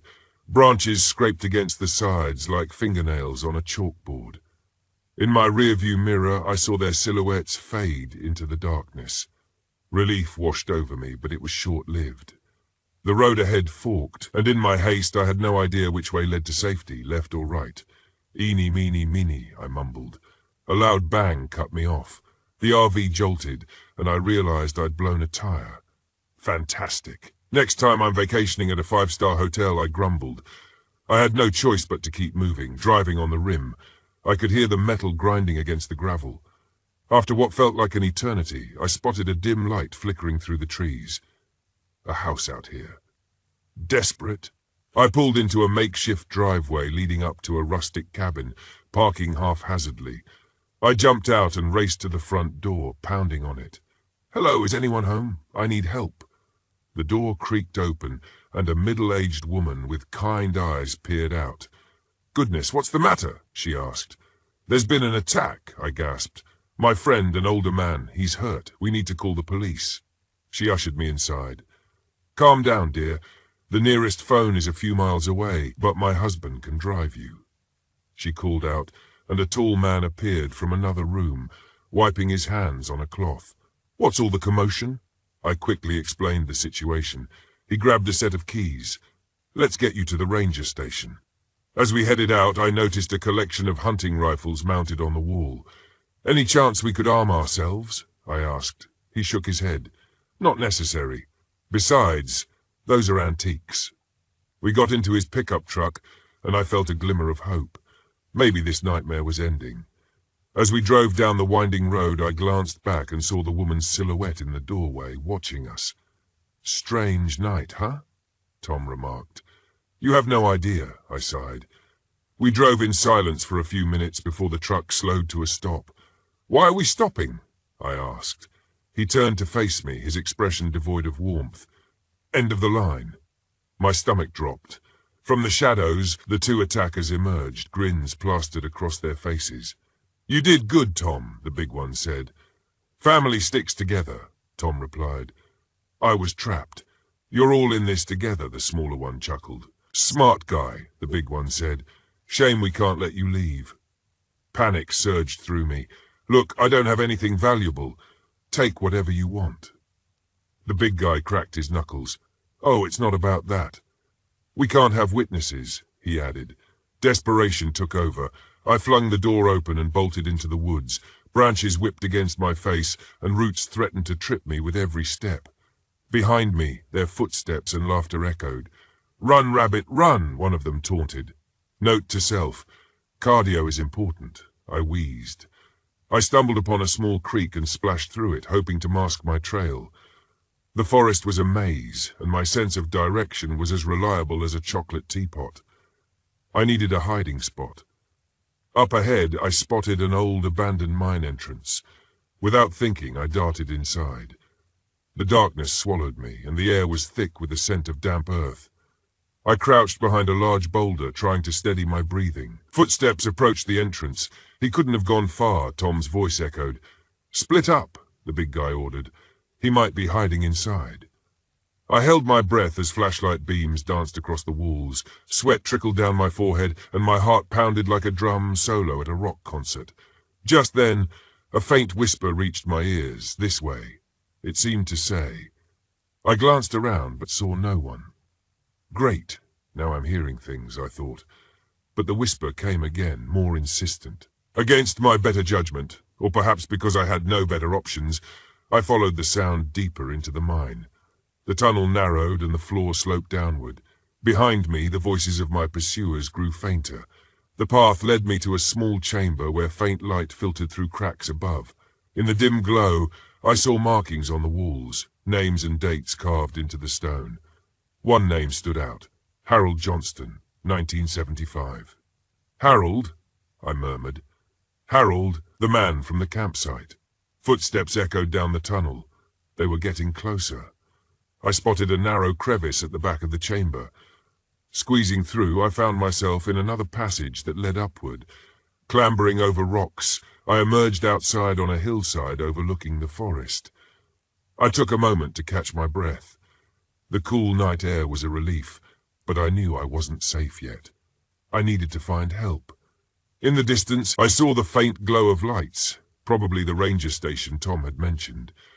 With renewed determination, I made my way toward it, careful to stay hidden. Half an hour later, scratched and exhausted, I stumbled into the station alone. A ranger sat behind a desk, surprised at my disheveled appearance. "Whoa, what happened to you?" I quickly recounted the night's events. He listened attentively, his expression growing serious. "That's quite a tale," he said. "We've had reports of suspicious activity in that area." He picked up a radio and called for backup. "We'll get to the bottom of this," he assured me. Within the hour, police officers arrived. They took my statement and organized a search team. As dawn approached, they returned with grim news. They had found Harold's campsite and his body. "Looks like he put up a fight," one of the officers noted. "But there's more." They uncovered a makeshift burial site near the cabin. Inside were several bodies in various states of decay. Among them was the real Tom, the owner of the cabin, who had been missing for months. The man posing as Tom was identified as Richard "Rick" Thompson, a drifter with a history of violence. The others were his accomplices, Mark and Joey Thompson, his brothers. In the end, after the chaos had settled, I learned that the Thompson brothers had been preying on campers for years, using the secluded area to commit their heinous acts. It all started with a bet. My older brother Jonah had always been the reckless one, daring me to do things I wouldn't normally consider. This time it was a challenge to hike up to the old fire lookout in the Oi Mountains. He had stumbled upon it a few years back and had always talked about the eerie abandoned lookout high up in the hills, where the trails were almost non-existent. But Jonah wasn't around anymore to see me take on the challenge. He'd gone missing on one of his infamous solo trips to Alaska last year. They never found his body, just his empty canoe drifting in the currents. I wasn't doing it just to prove something to myself, though. I was doing it to close a chapter, to get rid of that nagging voice in my head that kept whispering Jonah's name whenever I looked up at the mountains. So I packed my gear, left the comfort of my small apartment in Boise, and drove south, heading deep into the Oi. The Oi Mountains aren't exactly what you'd call friendly terrain. There are no marked trails, no park rangers patrolling the area. It's raw, untamed land, vast stretches of sagebrush, craggy cliffs, and deep canyons that could swallow you whole. The air here smells like dust and wild sun-baked earth, the kind that gets into your clothes and stays with you for days. I parked my truck at the edge of what could barely be called a trailhead, just a dirt pull-off on a forgotten road. From there I set out on foot, the lookout visible as a speck on the horizon. The hike was grueling, the kind of trek that makes you question your sanity halfway through. But there was something about that old lookout, something that drew me in, a sense of unfinished business that only this hike could resolve. It took the better part of the day to reach the lookout. By the time I got there, the sun was low in the sky, casting long shadows over the mountains. The lookout itself was a relic from another time, wooden, with glass windows that had long since shattered, and a roof that sagged in the middle.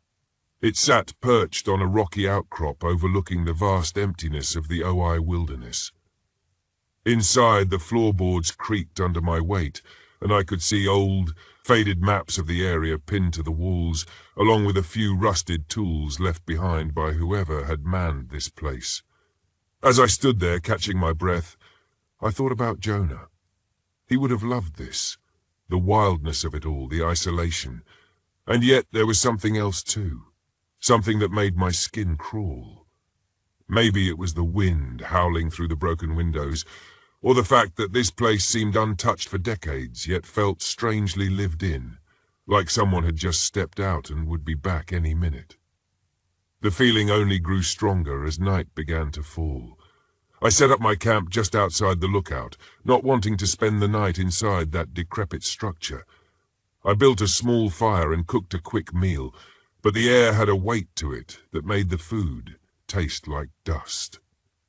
The stars came out in full force, the kind of clear night sky you only get out in the middle of nowhere. But even the beauty of the stars couldn't shake the unease that had settled in my gut. Then came the sound.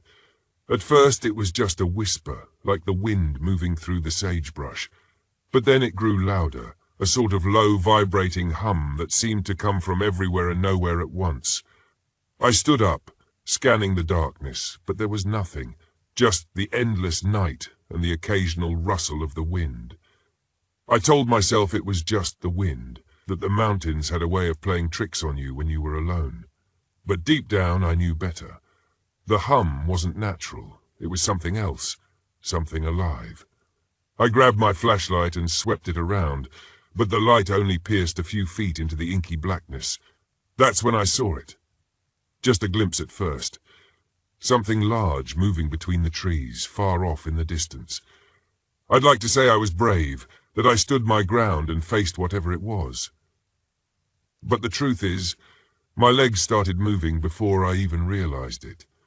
I stumbled back toward the lookout, the flashlight beam shaking wildly in my hand.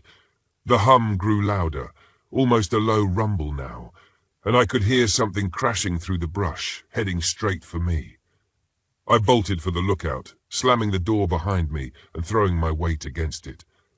Whatever was out there, it was big, bigger than any animal I had ever encountered. I could hear it breathing now, a wet, rasping sound, and the hairs on the back of my neck stood on end. It circled the lookout, its heavy footfalls thudding against the rocky ground. I held my breath, trying to keep as still as possible. The creature's outline loomed against the broken windows, its shape distorted by the moonlight. It was hunched, its shoulders massive, with limbs that seemed too long for its body, dragging behind it as it moved. I caught a glimpse of its face, long and gaunt, with skin stretched tight over bone, like some kind of twisted version of a wolf or a bear, but neither. Its mouth was lined with uneven, jagged teeth, and when it breathed, a foul, rotting smell filled the room. I don't know how long I stayed like that, pressed against the door, barely breathing. Time seemed to stretch, the minutes feeling like hours, as the creature prowled outside, testing the walls, sniffing the air. I thought of Jonah, alone out there in the Alaskan wilderness, and wondered if this was what he had faced in his final moments. Something primal. Something that didn't belong in our world. Then, just as suddenly as it had appeared, the creature seemed to lose interest. I heard it shuffle away, its footfalls fading into the night. I waited, counting to 100 before I dared move, listening intently for any sign of its return. But the only sound was the wind and the distant cry of an owl. I didn't sleep that night. I sat in the corner of the lookout, my back to the wall, flashlight clutched in one hand, my knife in the other. When the first light of dawn crept over the horizon, I finally moved, peeking out through the broken windows. The ground outside was disturbed, claw marks gouged into the dirt. But there was no sign of the creature. I packed up quickly, my hands shaking as I fumbled with the straps of my pack. The hike back to the truck was a blur, the only thought in my mind to put as much distance between me and that lookout as possible. The hum had stopped, replaced by the sounds of the waking forest, but I could still feel it, a vibration deep in my bones. When I finally reached the truck, I threw my pack in the back and peeled out of there, the tires kicking up dust as I sped down the dirt road. I didn't stop until I was back in Boise, the familiar sights of the city bringing some semblance of normalcy back into my life. The claw marks in the dirt, the creature's breath, the unnatural hum, it was all real. But I never went back to the Ojai Mountains, never even spoke of it to anyone. I didn't need to. Jonah was gone, and whatever I had encountered up there was a part of those mountains, something that belonged to them and them alone, and that's where I left it. My name is Hank Weathers, and what I'm about to tell you happened a few summers back at Camp Pine Ridge, somewhere between 2010 and 2015. I'm a high school teacher, so my summer breaks are precious. I usually spend them in the mountains or by the sea, just relaxing and unwinding.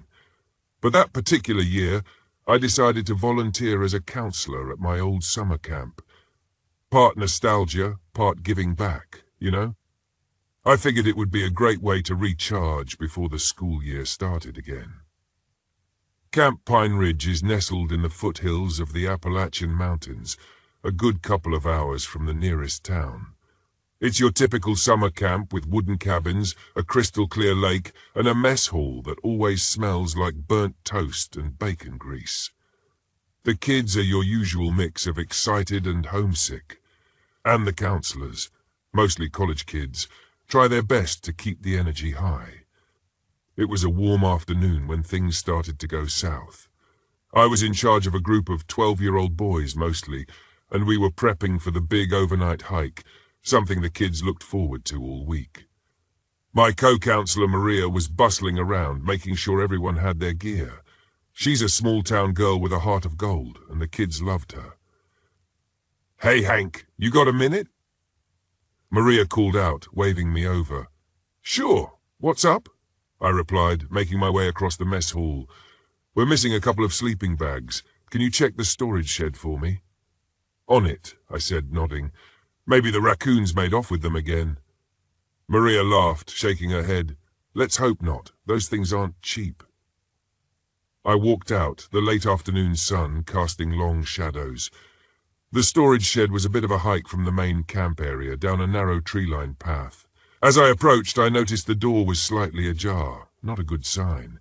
I pushed it open. The hinges creaked in protest. Inside it was dim, and the familiar smell of old canvas and mothballs greeted me.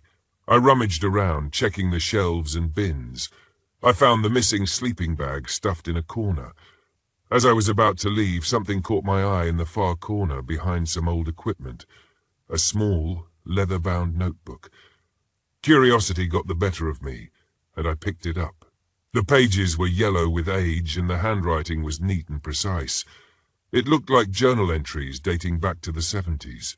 Most of it was mundane stuff, notes about camp activities and maintenance logs. But then I stumbled upon something strange. There were mentions of kids disappearing, notes about searching the woods, and cryptic references to the Watcher. A chill ran down my spine as I read through the entries. It seemed like every few years, a kid would vanish without a trace. The camp staff would search, calling the authorities, but nothing ever came of it. The entries stopped abruptly in the mid-80s. I shoved the notebook into my backpack, my mind racing with questions. I hurried back to the mess hall, trying to shake off the uneasy feeling. Maria looked up as I entered, a relieved smile on her face. "Found them," I said, holding up the sleeping bags. "Great, thanks, Hank," she replied. "The kids are getting antsy. We should get going soon." We rounded up the kids and set off on our hike. The trail wound through dense forest, the canopy above casting dappled shadows on the ground. The kids chattered excitedly, oblivious to the gnawing worry in the pit of my stomach. I tried to push the journal out of my mind, focusing on the task at hand. As night fell, we reached the clearing where we'd set up camp. The kids set about pitching their tents and gathering firewood, their laughter echoing through the trees. Maria and I supervised, making sure everyone was settled. After dinner, we sat around the campfire, roasting marshmallows and telling ghost stories. The kids loved it, their eyes wide with excitement and a touch of fear. I glanced around. Shadows danced in the flickering firelight. Everything seemed normal, but I couldn't shake the feeling that something was off. Eventually, the kids settled down for the night, their laughter giving way to soft snores. Maria and I sat by the dying embers of the fire, the night air cool and still. "Hank, you okay?" Maria asked, her brow furrowed with concern. "Yeah, just tired," I replied, forcing a smile. "Long day, you know." She nodded, stifling a yawn. "Tell me about it. I'm going to hit the sack. You should too." "I'll stay up a bit longer," I said. "Make sure the fire's completely out." "All right, good. Good night, Hank." "Night, Maria." I sat there for a while, staring into the embers, the journal's words echoing in my mind. Disappearances, the Watcher. It all seemed so surreal. Just as I was about to head to my tent, I heard a rustling in the bushes nearby. My heart skipped a beat and I grabbed my flashlight, shining it towards the sound. "Probably just a raccoon," I muttered to myself, trying to stay calm. But then I saw him, a figure, tall and gaunt, standing at the edge of the clearing. His clothes were tattered, his face obscured by the shadows. He just stood there, watching. "Hey, who's there?" I called out, my voice trembling. The figure didn't move, didn't respond. I felt a surge of anger mixed with fear. I wasn't about to let some creep scare us. I took a step forward, flashlight in hand. "Show yourself," I demanded, my voice stronger this time. The figure turned and disappeared into the woods. I hesitated for a moment, then followed. I wasn't thinking straight, just reacting. The underbrush scratched at my legs, and the beam of the flashlight bounced wildly. I lost sight of him, but kept going, determined to find out who he was. The woods were eerily silent, the only sound my ragged breathing. After what felt like an eternity, I stumbled into a small clearing. The moonlight illuminated the scene, and my blood ran cold. There, in the middle of the clearing, was a makeshift camp. Tattered tents, old sleeping bags, and scattered belongings. It looked like it had been abandoned for years. I took a step closer, my flashlight sweeping over the scene, and then I saw them. Bones. Human bones, half buried in the dirt. I stumbled back, my mind racing. This couldn't be real. It had to be some sick joke. I turned to run, but something caught my eye, a figure standing at the edge of the clearing. The same gaunt figure from before. I froze, my heart pounding. He took a step forward, and I saw his face for the first time. Pale, gaunt eyes hollow and empty. He looked like he hadn't seen sunlight in years. He smiled, a twisted, grotesque smile that sent a wave of terror through me. I didn't wait to see what he would do next. I turned and ran, branches whipping at my face, the flashlight barely lighting my way. I stumbled back into our campsite, gasping for breath. "Maria, wake up!" I shouted, shaking her tent. She emerged, blurry-eyed and confused. "Hank, what's going on?" "We have to get the kids," I said, my voice shaking. "No, we need to leave." "What? Why?" she asked, but the urgency in my voice must have convinced her. We hurriedly woke the kids, telling them to pack up. They protested, groggy and disoriented, but we didn't have time to explain. As we gathered the last of our things, I heard footsteps, slow, deliberate footsteps approaching the campsite. My heart pounded, and I turned to see him again. The gaunt figure, now closer, his smile wider. "Run!" I shouted, pushing the kids ahead of me. We bolted down the trail, not daring to look back. The kids stumbled and cried, but we kept moving, the figure's footsteps echoing behind us. We burst out of the woods into the open area near the main camp. I didn't stop until we reached the mess hall, slamming the door behind us. The kids huddled together, scared and confused. Maria and I tried to catch our breath, our minds racing. "What the hell was that?" Maria asked, her voice trembling. "I don't know," I replied, shaking my head. "But we're not safe here. We need to call for help." I grabbed the camp's emergency phone and dialed 911, my hands shaking. The operator's calm voice was a stark contrast to the panic I felt.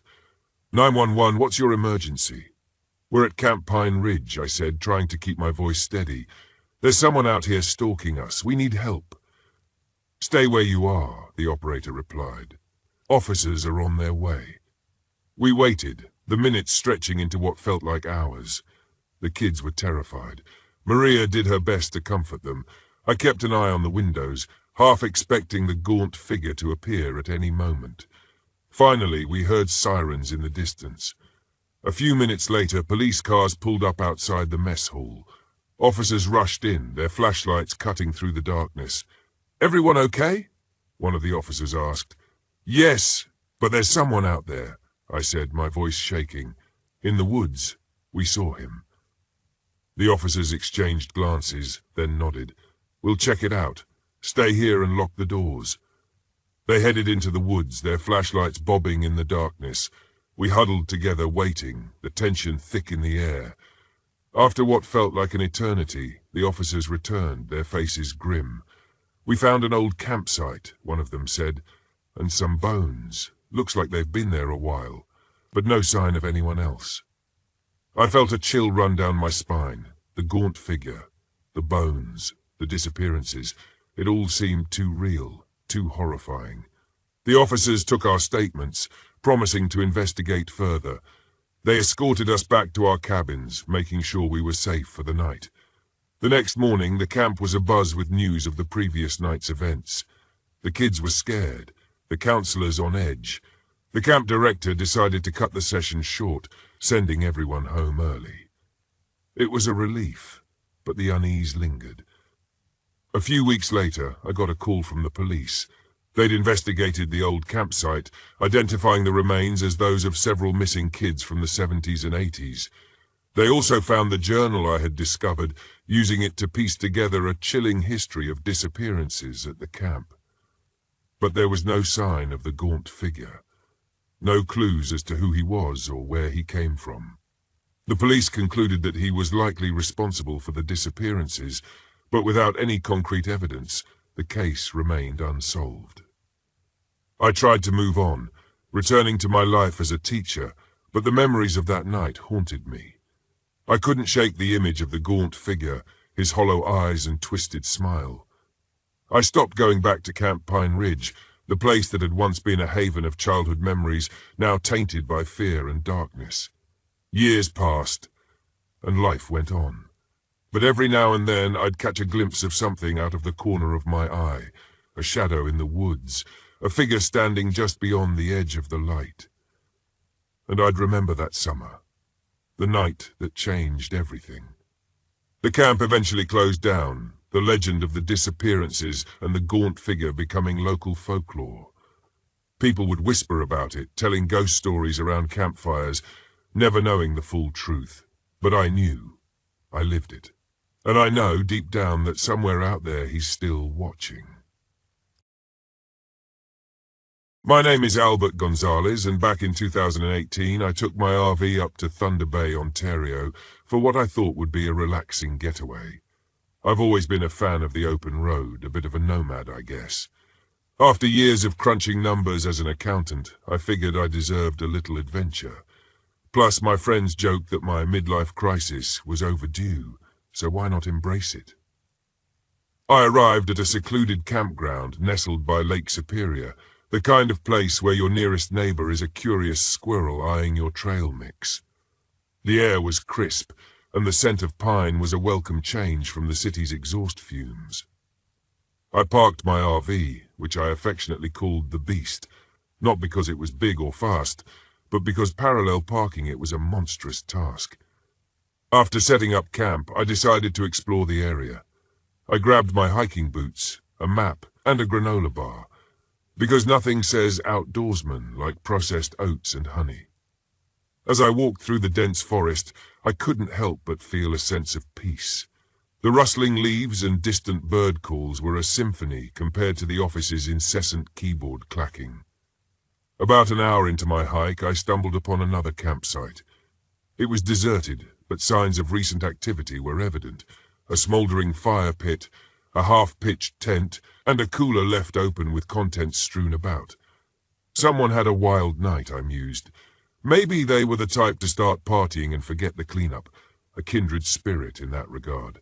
I continued on, but something gnawed at me. Leaving a cooler open in the bare country was like leaving free samples at a supermarket. It attracted all kinds. I shrugged it off, convincing myself that the campers would return soon. Besides, who was I to judge? I've left my fair share of dishes in the sink. As dusk approached, I made my way back to the Beast. The sky painted hues of orange and purple, and the lake mirrored the colors beautifully. I set up a small fire and roasted a couple of hot dogs, gourmet dining at its finest. Just as I was about to take a bite, I heard rustling behind me. Looking to share, I called out, half expecting a deer or maybe that nosy squirrel. Instead, a man stepped out from the shadows. He was tall and lean, with unkempt hair and clothes that had seen better days. His eyes darted around nervously. "Didn't mean to startle you," he said, his voice raspy. "No worries," I replied, offering a friendly smile. "Hot dog?" I gestured to the spare one. He hesitated before nodding. "Thanks." We sat in silence for a moment, the crackling fire filling the void. "Name's Albert," I said, extending my hand. He looked at it for a second before shaking it firmly. "I'm Jack." "So Jack, camping around here?" I asked. He glanced over his shoulder before replying. "Something like that." I sensed he wasn't much for small talk, but awkward silences were my arch nemesis. "Beautiful night, isn't it? Stars are supposed to be extra bright tonight," I added. He didn't respond, instead focusing intently on the fire. I noticed his hands were dirty, and there was a dark stain on his sleeve. Maybe he was a hiker who'd taken a tumble. "You okay? Need any help or supplies?" I asked. He snapped his head toward me, eyes wide. "Why would you ask that?" I raised my hands defensively. "Just being neighborly. You look like you've had a rough day." He stood up abruptly. "I should go." "All right then," I said, a bit taken aback. "Stay safe out there."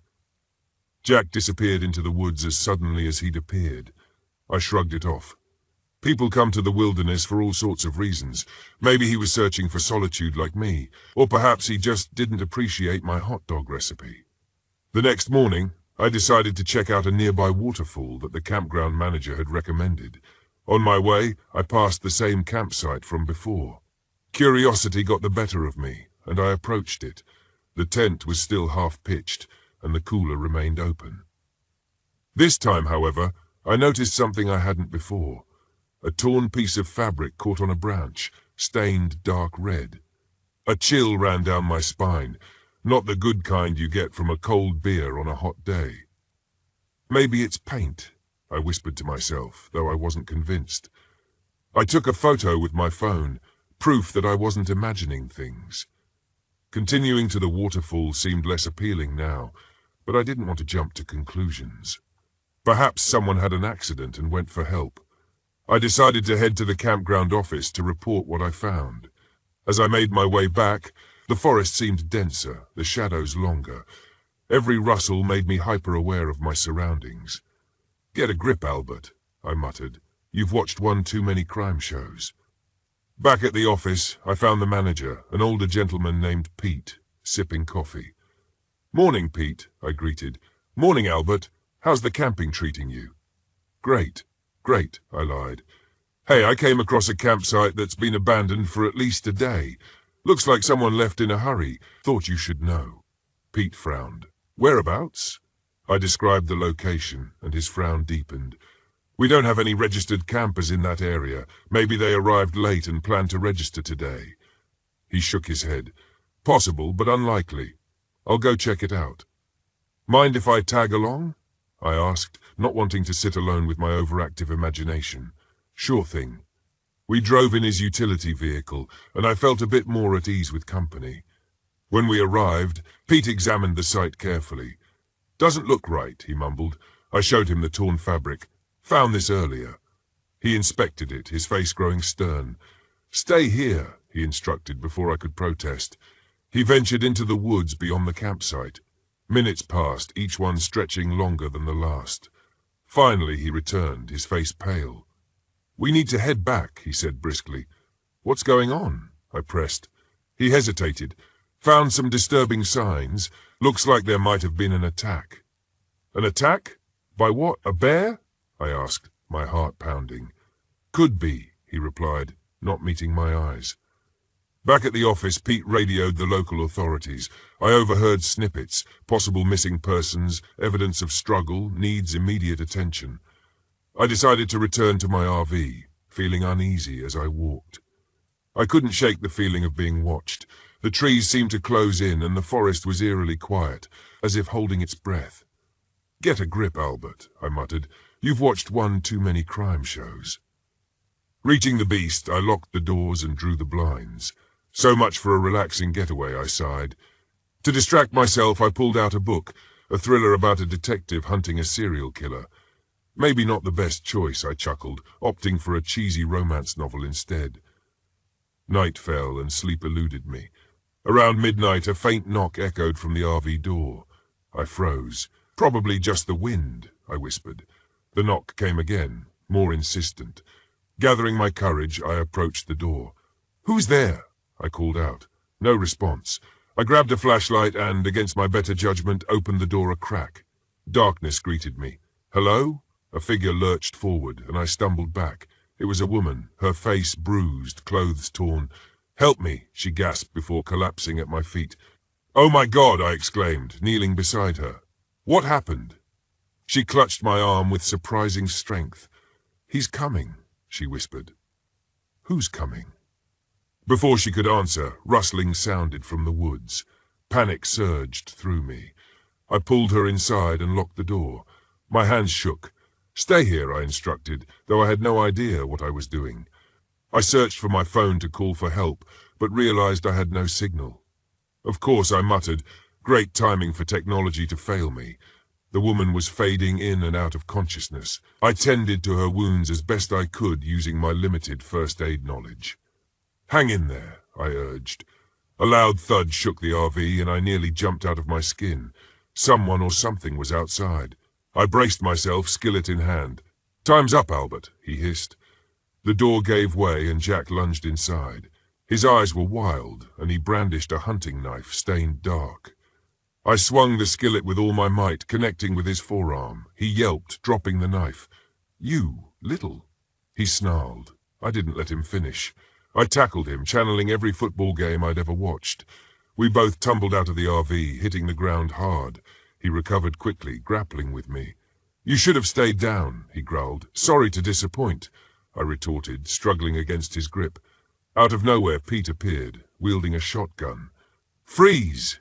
he commanded. Jack hesitated, giving me the opening to break free. Pete advanced, weapon steady. "It's over, Jack." Jack smirked. "You think this ends with me?" Before Pete could respond, Jack lunged at him. A shot rang out and Jack fell to the ground, clutching his shoulder. Sirens echoed in the distance. Police were arriving. Relief washed over me. The authorities took over, securing Jack and tending to the injured woman, whose name I learned was Lisa. She was a camper who'd gone missing 2 days prior. As statements were taken and evidence collected, I sat on the steps of the beast, exhaustion hitting me. Pete approached, placing a hand on my shoulder. "You did good, Albert." "Didn't feel like it," I admitted. "Who is he?" Pete sighed. "Name's Jackson Reed.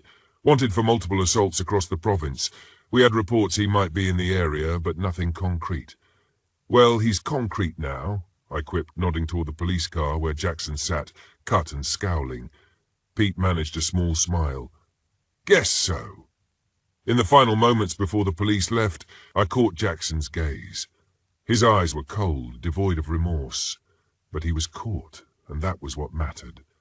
I decided it was time to pack up and head home. Adventure achieved, though not the kind I'd anticipated. As I drove away from Thunder Bay, the sunrise painted the sky in soft pinks and oranges, a stark contrast to the night's darkness. And as for Jackson Reed, his reign of terror had ended where he least expected, thwarted by an accountant wielding a skillet. My name is Evelyn Parker, and I'm 42 years old. I used to think of myself as strong. I spent 20 years in the ER facing death and chaos every day without flinching. But grief, that's a whole different battlefield. When my husband, Mark, passed away suddenly last year, I realized how fragile I truly was.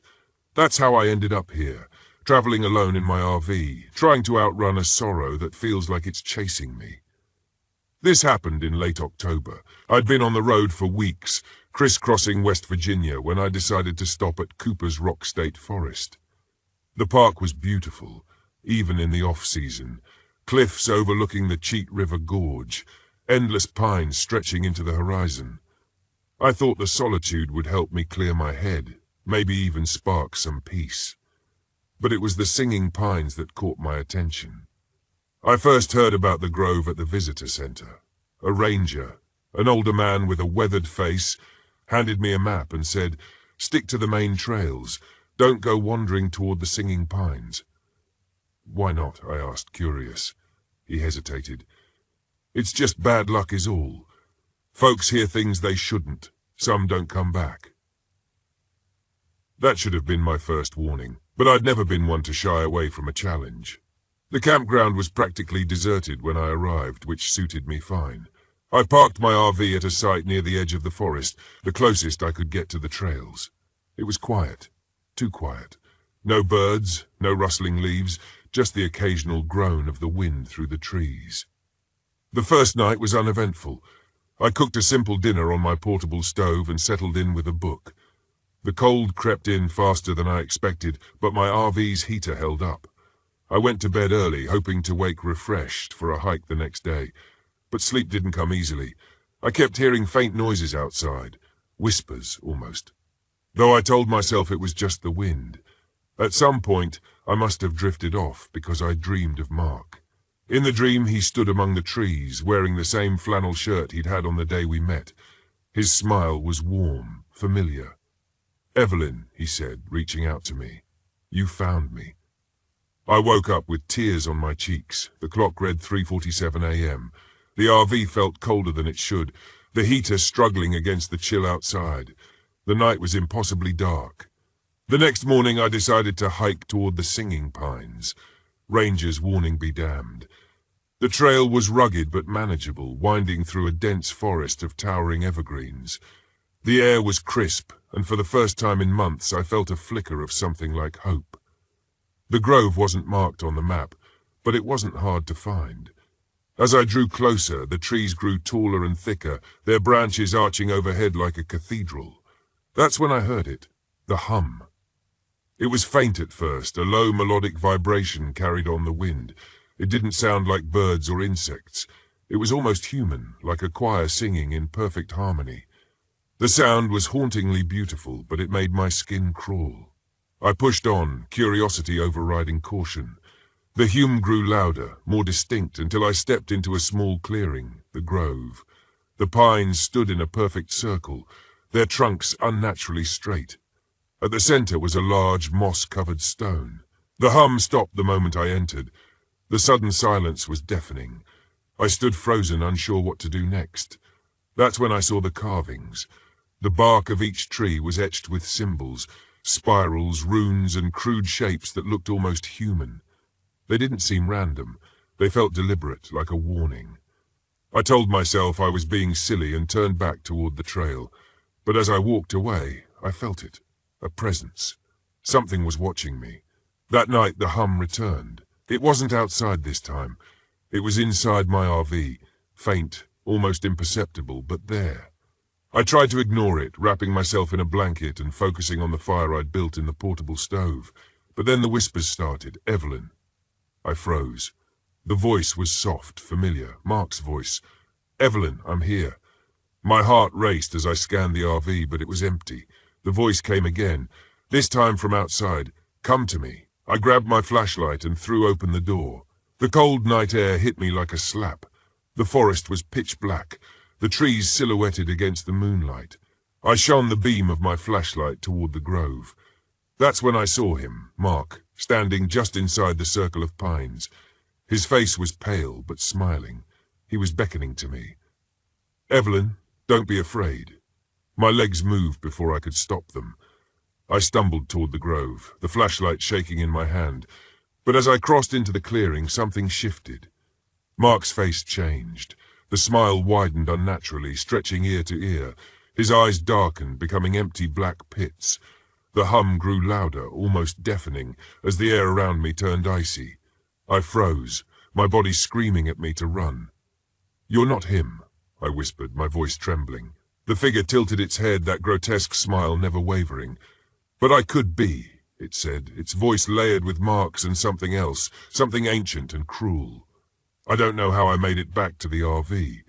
My memory of that night is a blur of terror and adrenaline.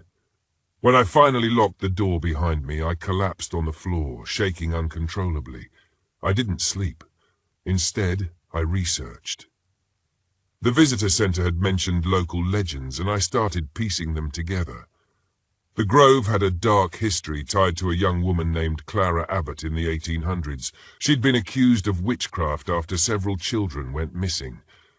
The townsfolk had lynched her in the grove, burying her body beneath the moss-covered stone. But the disappearances didn't stop. Instead, they grew worse. The story said Clara's spirit haunted the grove, luring the lonely and grieving with her song. She offered them peace, reunion with lost loved ones, but at a cost. The next evening I heard the hum again. This time it didn't stop at the grove. It surrounded the RV, seeping into my mind like a drug. I saw visions of Mark, his face, his smile, his laughter. I saw the life we could have had, the children we never got to raise. It was intoxicating, and I felt myself slipping. But then I remembered the symbols on the trees. They weren't just warnings, they were bindings, keeping Clara's spirit contained. I grabbed my journal, scribbling down a plan. If I destroyed the grove, I could break her hold. It was a desperate idea, but I had no other choice. Armed with a can of lighter fluid and trembling hands, I ventured back to the grove. The hum grew louder with every step. The air was heavy and suffocating. Shadows danced between the trees, and Clara's voice filled my ears. Evelyn, stay. He's waiting for you. When I reached the clearing, she was there, pale and ethereal, her hair glowing like smoke. Her eyes locked onto mine, and for a moment I almost believed her. You can have him back, she said, her voice sweet and venomous. Just light the fire. I hesitated, my grip on the lighter fluid faltering, but then I saw the truth in her eyes. Emptiness, hunger. She didn't want to reunite me with Mark. She wanted to consume me. With a scream, I doused the grove in lighter fluid and struck a match. The flames roared to life, engulfing the pines and the moss-covered stone. Clara shrieked, her form twisting and writhing as the fire consumed her.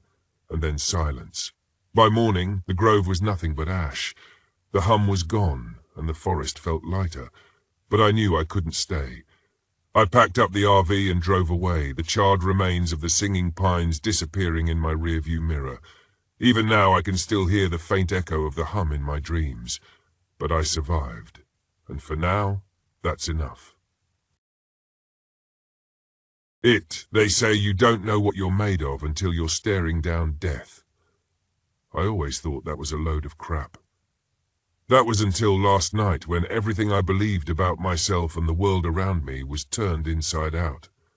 My name's Lucas Thornhill, and I work for a unit that doesn't officially exist. You won't find us in any government files or classified documents.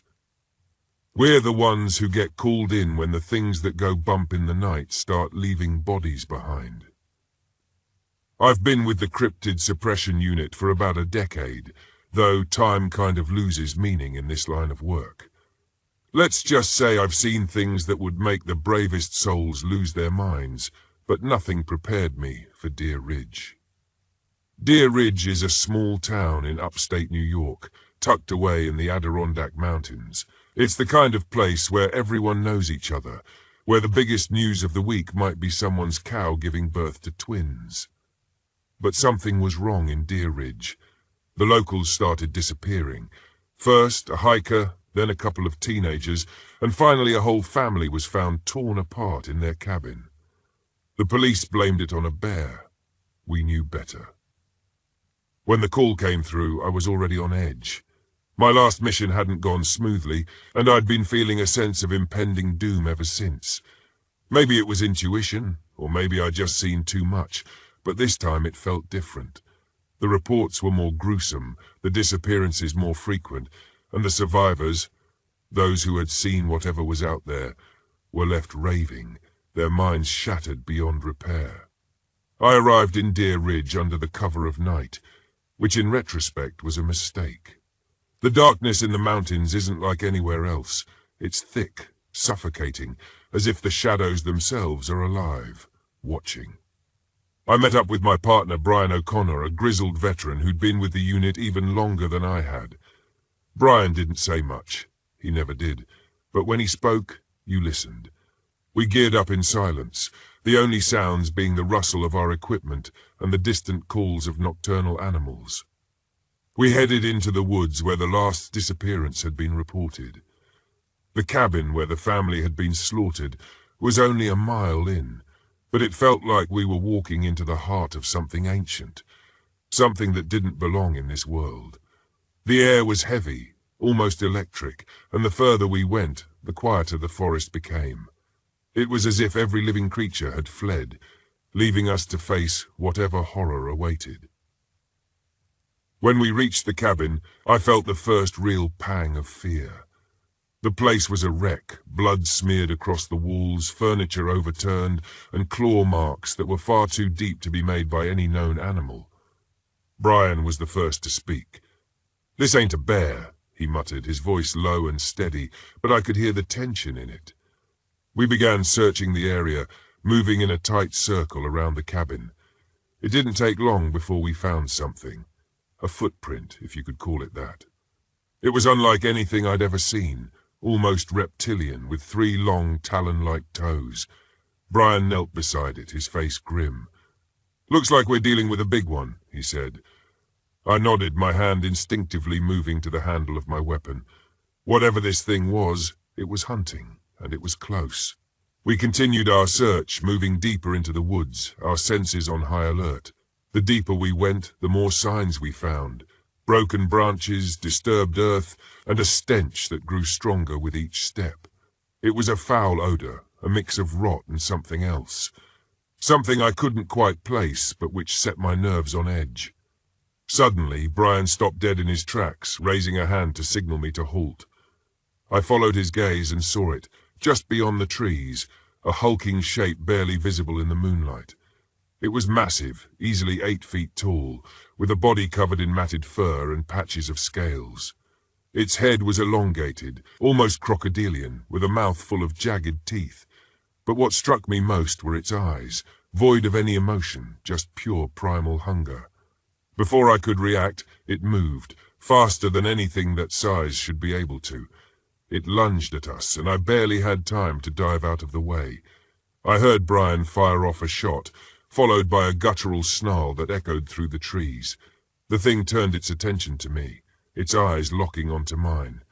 I could feel the weight of its gaze, as if it was sizing me up, deciding whether I was worth the effort. I didn't give it the chance to decide. I rolled to my feet and fired. The sound of the gunshot rang in my ears. The bullet hit its mark, striking the creature in the shoulder. It howled in pain, a high-pitched, unnatural sound that sent a chill down my spine. But it didn't go down. Instead, it charged at me with renewed fury. Brian was on it in a second, tackling the beast from the side. They went down in a tangle of limbs, the creature thrashing and snapping as it tried to shake him off. I took the opportunity to reload, my hands shaking with adrenaline. I aimed for its head, but the thing was too fast. Its movements were erratic as it struggled against Brian. With a final desperate roar, the creature threw Brian off, sending him crashing into a tree. It turned back to me, blood dripping from its wounds, its eyes burning with rage. I fired again, this time hitting it square in the chest. The beast staggered, its growls turning into a whimper as it dropped to the ground, twitching and convulsing before finally going still. I stood there, panting, my heart racing, as I stared at the lifeless body. It didn't disappear. It just lay there, a mass of fur and scales, its blood soaking into the earth. I rushed to Brian's side. He was hurt but alive, bruised and battered, but nothing that wouldn't heal. He looked up at me, a grim smile on his face. "Told you it wasn't a bear," he rasped. I let out a shaky laugh, the tension of the night finally catching up with me. We radioed for extraction, and as we waited, I couldn't help but feel a strange sense of relief. It was over. The thing was dead, and we were still standing.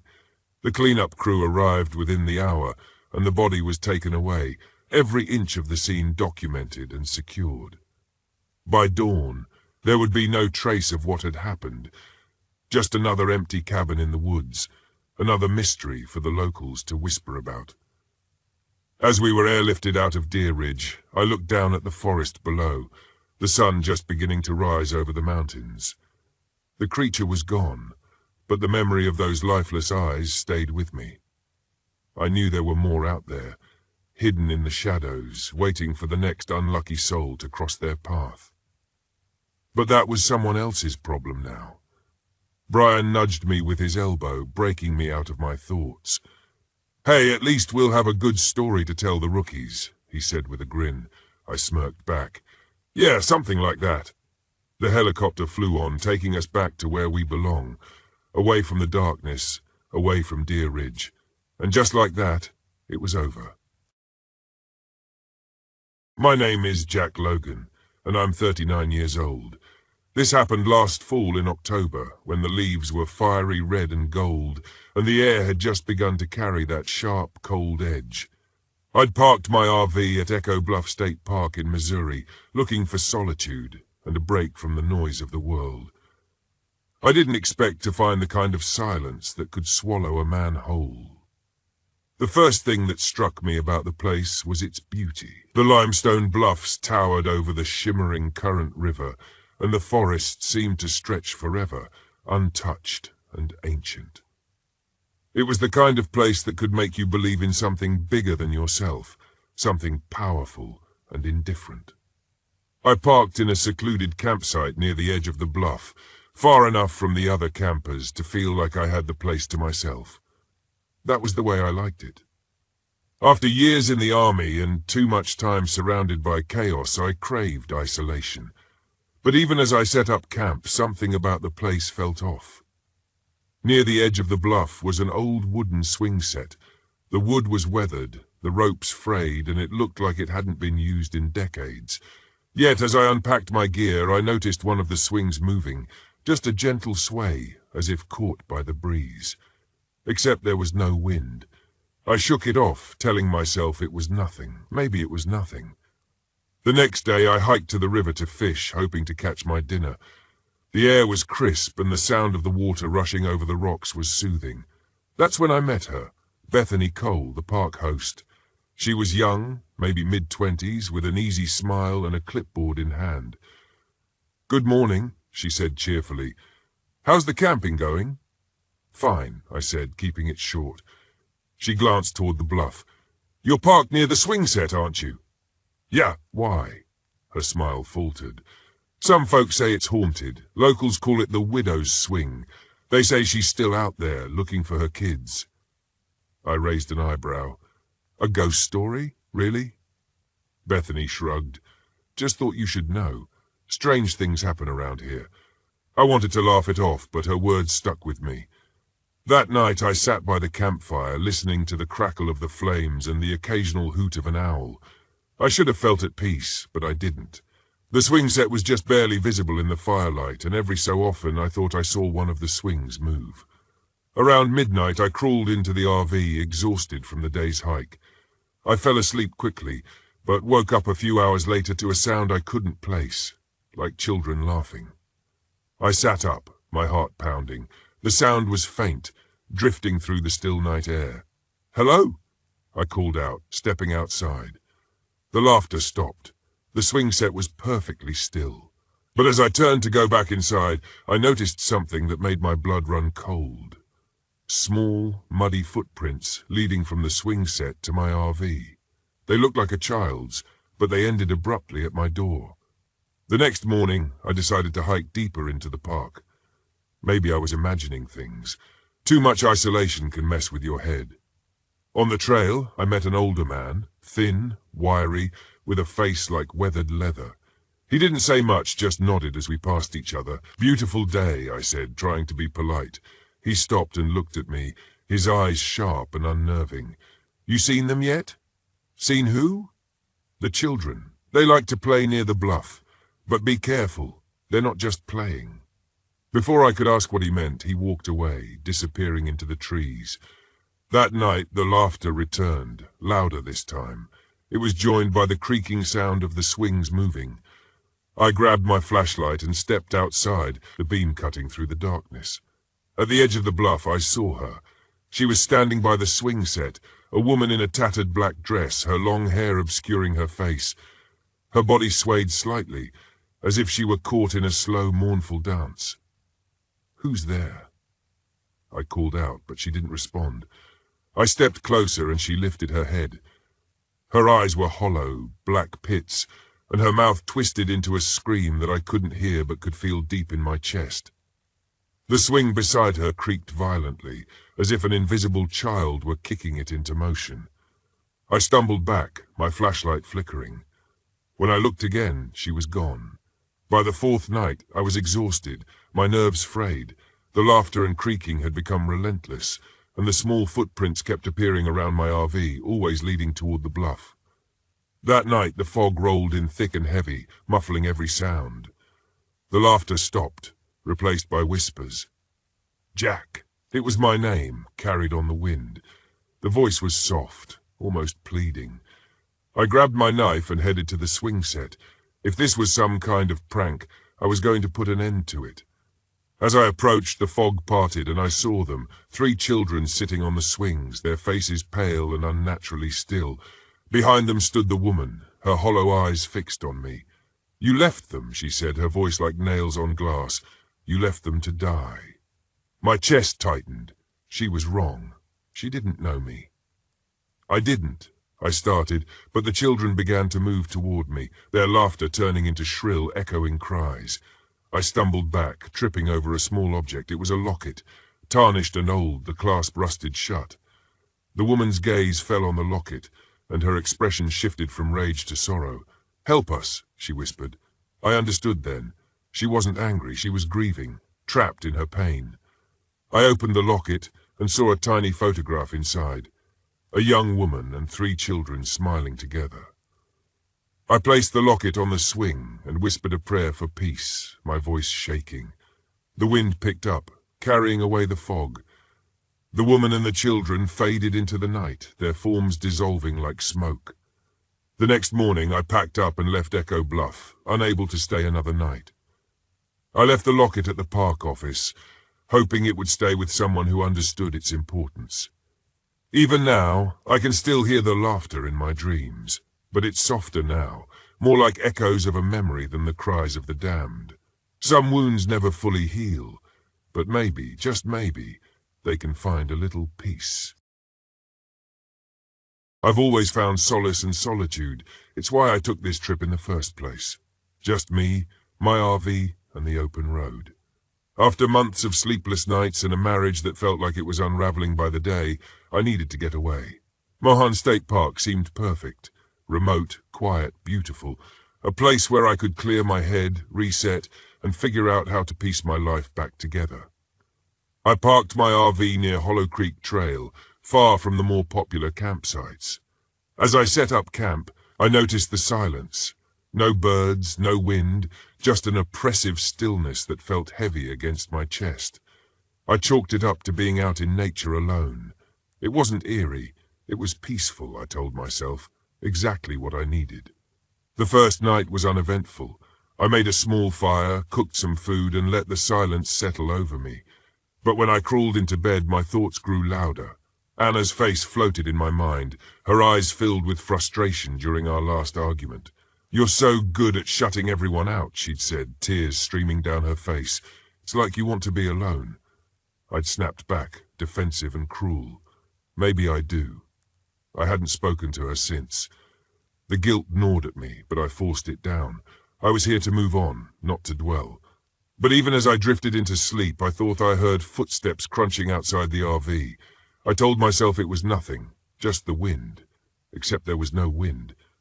The next day, I decided to hike Hollow Creek Trail. The ranger I'd spoken to earlier had warned me about it. "Not many people go that way anymore," he'd said. "Strange stories. You'd be better off sticking to the main trails." But that only intrigued me more. I liked a challenge, and besides, the stories were probably just local legends meant to scare off tourists. I wasn't a tourist. I was a survivalist, someone who prided himself on his ability to handle anything nature threw at him. The trail was beautiful but overgrown, winding through dense forest. I stopped to take in the quiet, snapping a few photos of the sun filtering through the trees. That's when I saw the carvings. They were etched into the bark of several trees along the trail, crude faces, hollow-eyed and screaming. Something about them felt wrong, like they weren't meant to be seen. I touched one, running my fingers along the grooves, and shivered at how cold the bark was. "Don't touch those," a voice said. I spun around to see a woman standing a few feet away. She was pale, her hair tangled, and her clothes looked as though she'd been wandering the woods for days. "Who are you?" I asked. "Mara," she said. Her voice was quiet but firm. "You need to leave." "What are you talking about?" "This place." She hesitated, glancing over her shoulder. "It doesn't let people go. The Hollow Men, they see you now." I frowned. "Hollow Men? They feed on guilt, on regret. They'll take you if you let them." I didn't believe her, of course. She was probably just some local trying to scare me off. Still, something in her eyes unsettled me, something that made me feel small and vulnerable in the vastness of the forest. "I'll be fine," I said, brushing past her. She didn't follow, but her warning stayed with me. That night, the woods seemed darker than before. The fire barely lit the clearing, its flames weak and sputtering. As I sat by the RV, I heard them again, footsteps circling just beyond the edge of the firelight. My stomach knotted, but I refused to show fear. I grabbed my flashlight and scanned the trees. "Who's there?" I called. Silence. I turned back toward the RV, and that's when I saw them. Faint handprints smeared across the windows. They hadn't been there earlier. My skin crawled. I locked the door and sat with my back against it, clutching my hunting knife. Sleep was impossible. Every time I closed my eyes, I dreamed of the carvings, of faces with hollow eyes staring back at me.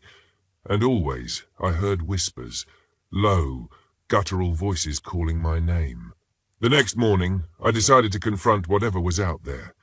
I packed my gear and set out for Hollow Creek Trail, determined to prove to myself that I wasn't losing my mind. The woods were silent again.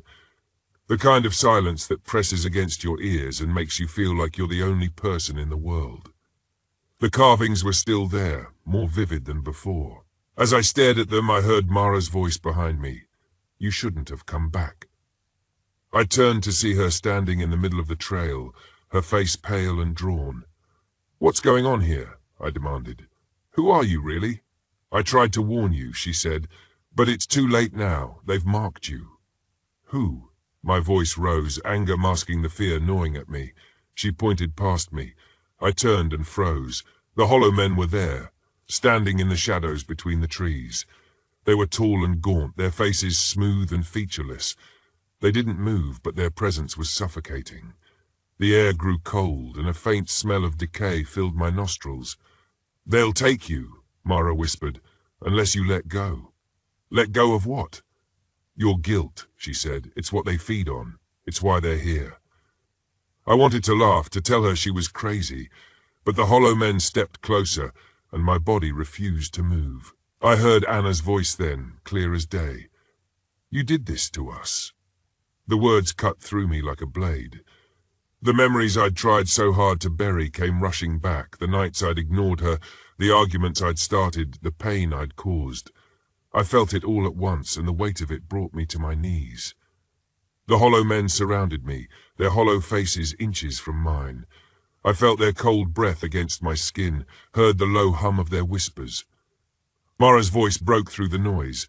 "Say it," she urged. "Confess." "I'm sorry," I choked out. I pushed her away. I couldn't. My voice cracked. I couldn't let her in. The hollow men stopped. For a moment everything was still. Then, one by one, they faded into the trees. When I opened my eyes, I was lying on the trail near my RV. The sun was rising, casting golden light across the forest. Mara was gone, and the carvings were just faint scratches on the trees.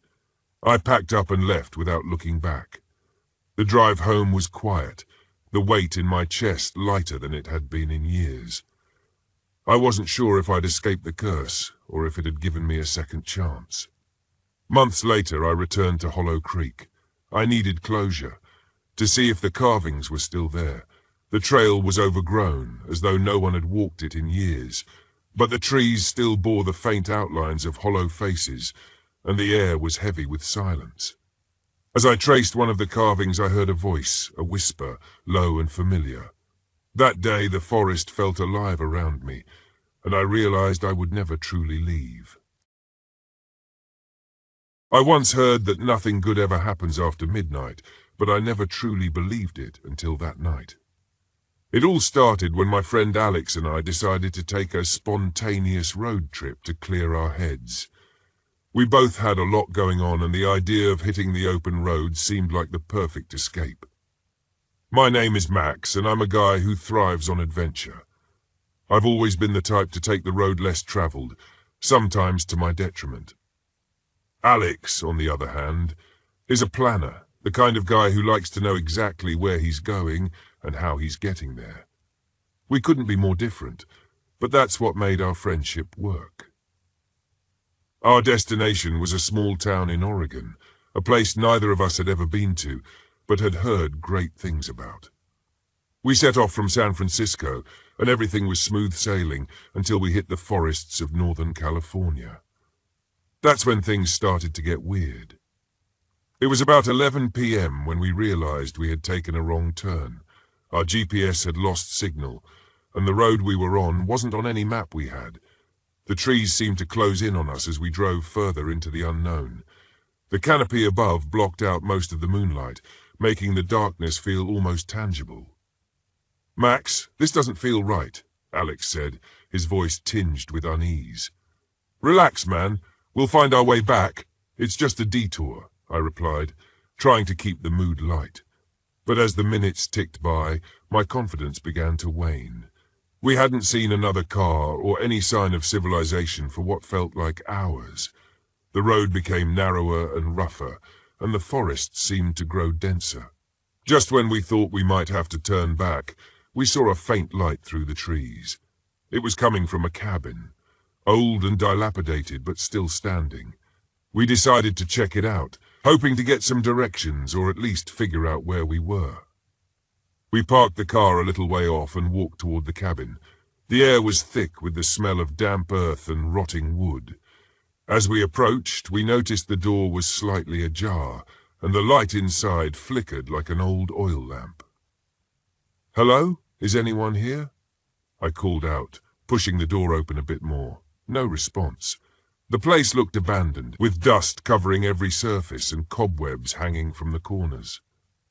We stepped inside, our footsteps echoing in the silence. The light was coming from a small room to the left, where an old lantern sat on a table, its flame dancing weakly. "Maybe we should leave," Alex whispered, his eyes darting around nervously. "Just a quick look and then we'll go," I assured him, though I was starting to feel uneasy myself. We moved further into the cabin, and that's when we saw it. The walls were covered in photographs, dozens of them, all black and white. They showed people in various states of distress, their faces contorted in pain and fear. In the center of the room was a large wooden table, stained dark with something that looked suspiciously like blood. "Max, we need to get out of here." "Now," Alex said, his voice shaking. I nodded, my heart pounding in my chest. But as we turned to leave, we heard the door creak shut. Standing in the doorway was a man, tall and gaunt, his clothes tattered and his face obscured by a mess of unkempt hair. He held a large knife, its blade glinting in the dim light. "Leaving so soon?" he rasped, a sinister smile spreading across his face. We backed away, but he advanced toward us, his eyes cold and devoid of any emotion. There was no doubt in my mind that this was his hunting ground, and we had just become his prey. "Run!"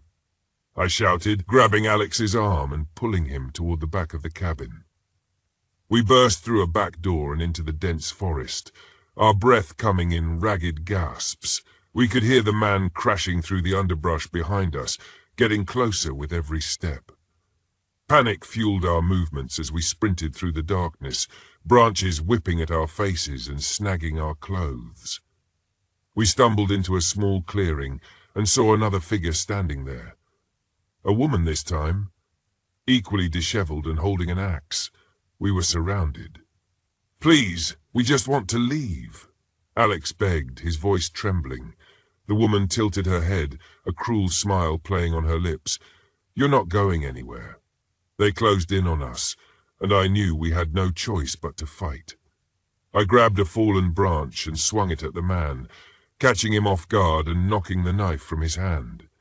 Alex did the same with the woman, but she was quick, dodging his blows and swinging the axe at him. We fought desperately, our survival instincts kicking in. The sounds of our struggle echoed through the forest, a brutal symphony of grunts, screams, and the clash of metal and wood. I managed to land a solid hit on the man, sending him sprawling to the ground. Alex wasn't as lucky. The woman had him pinned, the axe raised high above her head. "No!" I shouted, rushing to help him. I tackled her to the ground, and Alex scrambled to his feet. Together we wrestled the axe from her grip and struck her down. The man was getting up again, but a swift kick to the head sent him back down, unconscious. We didn't wait to see if they would get up again. We ran, our hearts pounding and our bodies aching. We ran until we found the road again, and then we ran some more until we saw the lights of a small gas station in the distance. We burst into the gas station, startling the clerk behind the counter. "Help us! We were attacked!" Alex shouted, his voice raw with fear. The clerk called the police, and we waited, trembling and exhausted. When the police arrived, we led them back to the cabin, hoping it hadn't disappeared like some twisted mirage. It hadn't. The police found the cabin just as we described, along with the bodies of the man and woman and the grisly photographs on the walls. They assured us that we were safe now, but I couldn't shake the feeling of unease as we drove away from that place. In the end, we made it to Oregon, but the trip didn't feel like an escape anymore. It felt like a narrow escape from death. My name is Daniel Harper, but most people just call me Danny. I'm 41, and I used to think I'd seen everything life could throw at me. I spent 20 years as a long-haul trucker, logging miles across empty highways and desolate landscapes. Nothing fazed me. Not bad weather, sleepless nights, or the endless stretches of silence. But what happened last fall on the midnight trail shook me to my core, and I'm not sure I'll ever recover. It had been 6 months since my daughter Carly passed away. 6 months of guilt clawing at my chest, whispering that it was my fault. I wasn't home enough. I should have seen the signs that something was wrong. If I'd been there, maybe I could have stopped her from getting in that car with her reckless boyfriend. She was only 17. It wasn't fair. But life isn't fair, is it? I couldn't sit in that empty house anymore, surrounded by her pictures, her unfinished school projects, and her laughter that no longer echoed in the halls. So I hit the road. I loaded up my RV, a beaten-up Class C I'd been fixing up, and decided to visit some of the places I used to pass by during my trucking days, but never stopped to explore. Spruce Knob Rocks National Recreation Area was one of them. I'd heard of the Midnight Trail from a guy at a gas station. He called it beautiful but spooky, and for some reason that stuck with me. I arrived late in the afternoon, just as the sun was sinking behind the mountains. The trailhead parking lot was empty, and the forest beyond it stretched endlessly, a mix of shadows and fading light. A small memorial stood at the entrance, a wooden cross, weathered and tilted, with the name Eli Baker carved into it. Beneath it, someone had placed a handful of wilted flowers. I stared at it for a long moment. Something about it unsettled me, but I couldn't say why. Shaking off the feeling, I parked the RV, set up camp, and made myself a quick dinner. As the stars came out, the world grew eerily quiet. No crickets, no rustling leaves, just silence. I didn't think much of it until later that night, when I heard footsteps outside the RV. Soft, deliberate, circling. I grabbed a flashlight and stepped out, scanning the area. The beam of light cut through the darkness, revealing nothing but trees and the faint outline of the trailhead. The footsteps had stopped. I stayed out there for a few minutes, my breath fogging in the cold night air, before retreating inside. That's when the radio turned on. The RV's old, static-filled radio crackled to life, playing a distorted version of Carly's favorite song. My stomach dropped. The volume was low, the lyrics warped, but I knew that song. I lunged for the dial, twisting it off. My hands were shaking. "Get a grip, Danny," I muttered to myself. But deep down, I knew something wasn't right. The next morning, I packed a small bag and set out on the trail. The air was crisp, and the forest felt alive in a way I couldn't explain, like it was watching me. I told myself I was imagining things, that I just needed to focus on the hike. I'd always found peace in the rhythm of walking, one step after another, the weight of the world fading with every mile. About an hour in, I noticed something strange. The boot prints on the trail ahead of me looked fresh, but there was no one else out here. When I checked, they matched the soles of my boots. I tried to brush it off, but the unease was growing, gnawing at the edges of my thoughts. Then came the voices. At first they were faint, a laugh here, a whispered word there. I froze, my pulse pounding in my ears. "Hello?" I called, my voice shaking. The forest swallowed the sound. No one answered. I kept walking faster now, my eyes scanning the trees. The voices grew louder, overlapping fragments of conversation that made no sense. I thought I heard Carly's voice once, calling my name. I spun around, heart in my throat, but there was nothing but trees and shadows. Around midday, I stumbled upon an old campsite. The gear was rotting, the fabric of the tent frayed and covered in moss. A journal lay half buried in the dirt, its pages yellowed and damp. I flipped through it, reading snippets of frantic entries about getting lost, hearing voices and seeing shadows. The last entry chilled me to the bone. It won't let me leave until I face the truth. I shoved the journal back into the dirt and kept moving, my unease turning into outright fear. Not long after, I saw someone up ahead, a man, his back to me, wearing a faded flannel shirt and a backpack. Relief washed over me. "Hey," I called, jogging to catch up. "Hey, wait!" The man didn't stop. He didn't even turn around. As I got closer, I noticed something was off. His movements were jerky, unnatural, like a puppet on strings. My relief curdled into dread. "Hey!" I called again. my voice cracking. The man turned. His face was blurred like a smudged photograph, and his eyes, if he even had eyes, were dark pits. He raised a hand, pointing back the way I came, and whispered, "Turn back." I stumbled backward, my heart hammering, and when I looked up again, he was gone. The trail became a nightmare after that. No matter which direction I walked, I kept ending up in the same spots.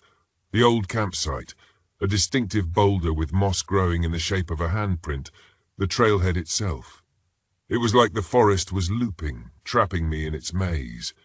The sunlight never changed, stuck in a perpetual golden glow that made the shadows stretch unnaturally long. My flashlight flickered despite being new, and every time I checked my watch, the time seemed wrong, jumping forward or backward by hours. I started to panic. My breaths came in short, ragged gasps, and I ran, desperate to find a way out. But the more I ran, the louder the voices grew, a cacophony of laughter, sobbing, and whispers. By the time I reached the summit, night had fallen. The trail opened onto a clearing dominated by a massive, twisted tree. Its bark was carved with dozens of names, some faded with age, others fresh and sharp. My breath caught in my throat as I saw Carly's name among them, freshly carved at the bottom. "No," I whispered, stepping closer. "No, no, no." The whispers converged, coalescing into a single figure, a girl standing beneath the tree. Carly. Her hair hung limp around her face, her clothes torn and dirty, but her eyes were empty. "Why did you leave me, Dad?" she said, her voice hollow, echoing. "You weren't there when I needed you." Tears streamed down my face. "I'm sorry," I choked. "I'm so sorry, Carly. I should have been there. I should have—" "You let me die," she said, her voice rising, her face twisting with anger. "You let me die." I fell to my knees, sobbing, the weight of my guilt crushing me. "I didn't mean to," I whispered. "I didn't mean to." The voices grew deafening, the shadows closing in around me. I felt the forest's judgment, its unrelenting demand for the truth. I had to let go. I had to forgive myself. "I'm sorry," I said, looking up at Carly's figure. "I'll never stop missing you, but I can't bring you back. I can't stay here." Her expression softened, the anger fading. She stepped closer, reaching out as if to touch me, and then she was gone. The whispers stopped. The forest fell silent, and when I looked up, the sun was rising. I made my way back to the RV, exhausted but alive. The loop was broken, and the trailhead was clear. As I drove away, I glanced in the rearview mirror and saw the tree at the summit, its twisted branches reaching skyward. Carly's name was still there, but it no longer felt like a curse. It felt like a goodbye. Sometimes I still hear her voice in my dreams, but now it's not angry. It's at peace. And maybe, just maybe, so am I. I pulled the RV off the narrow, dusty road and into the shadow of Dead Man's Gulch. The engine sputtered to a stop, and for a moment I sat there in silence, staring out at the barren valley stretching before me. The Ruby Mountains loomed in the distance, jagged and dark against the fading light. This was exactly what I wanted. Isolation, quiet, and a place where the world couldn't find me. The RV had become my escape after Laura died. I could roam wherever I wanted, park wherever I pleased, and it felt like a kind of freedom. But now, sitting here in the middle of nowhere, I couldn't shake the feeling that I wasn't alone. The place had a weight to it, like the air was thick with something unseen, something waiting. I climbed out of the RV and stretched, the dry desert air biting at my skin as the temperature dropped with the setting sun. Dead Man's Gulch was as desolate as it sounded. I had read about it in a ghost stories book I found at a thrift store, some legend about miners who disappeared back in the late 1800s. They supposedly saw shadowy figures in the valley at night before the earth collapsed and swallowed them whole. I didn't believe in ghosts, cryptids, or any of the nonsense locals spouted about this place. I just wanted to be alone, away from the pitying glances and endless condolences. No one understood how grief gnawed at you, hollowing you out until nothing was left. Setting up camp took about 15 minutes. I parked the RV next to the remnants of an old mining camp, a few rusted-out carts, the skeletal remains of a cabin, and a collapsed mine shaft disappearing into the hillside. It was perfect. No people, no distractions. Just me, the desert, and the stars. By the time I finished dinner, canned chili, nothing fancy, the sun had dipped below the horizon. I sat at the small table inside the RV, staring at the book in front of me, filled with old tales of ghost sightings and strange disappearances, most of them from around here. The locals called it the Phantom of the Mines, a shadowy creature that haunted the valleys, stalking anyone who got too close to the abandoned shafts. I flipped through the pages, skimming over accounts of miners swearing they'd seen something dark moving in the fog just before disaster struck. I shook my head and closed the book. Ghosts, shadows, it was all nonsense. Laura would have laughed at the idea. She'd never been scared of anything, not the woods, not the wild. She was fearless, but I wasn't Laura. As I cleaned up, the RV's lights flickered. I paused, glancing at the ceiling. The lights steadied again, and I let out a breath I hadn't realized I was holding. Just a glitch, I told myself. The RV was old, things broke, but the air suddenly felt colder. When I glanced out the window, I swore I saw movement, something shifting in the darkness just beyond the headlights. I stepped outside, the crunch of gravel under my boots the only sound. The night was still, too still, the kind of quiet that presses down on you. I scanned the area, the beam from my flashlight cutting through the shadows. Nothing moved. Just rocks, dirt, and the skeletal remains of the old mining camp.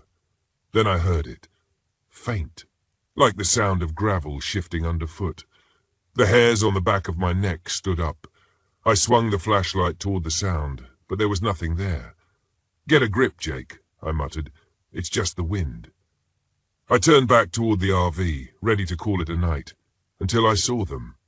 Handprints, long streaks of dust trailing down the windows, as if someone or something had dragged their fingers across the glass.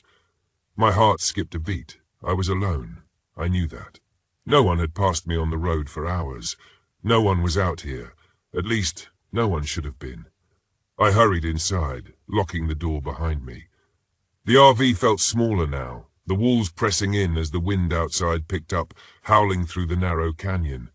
I sat at the table, staring at the window, waiting. But nothing happened. The next morning, the RV was completely dead.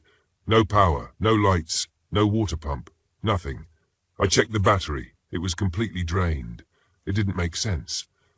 I had it checked before I left. It was supposed to last for weeks. Frustrated, I spent most of the day trying to figure out what was wrong, but everything seemed fine. The battery had just died.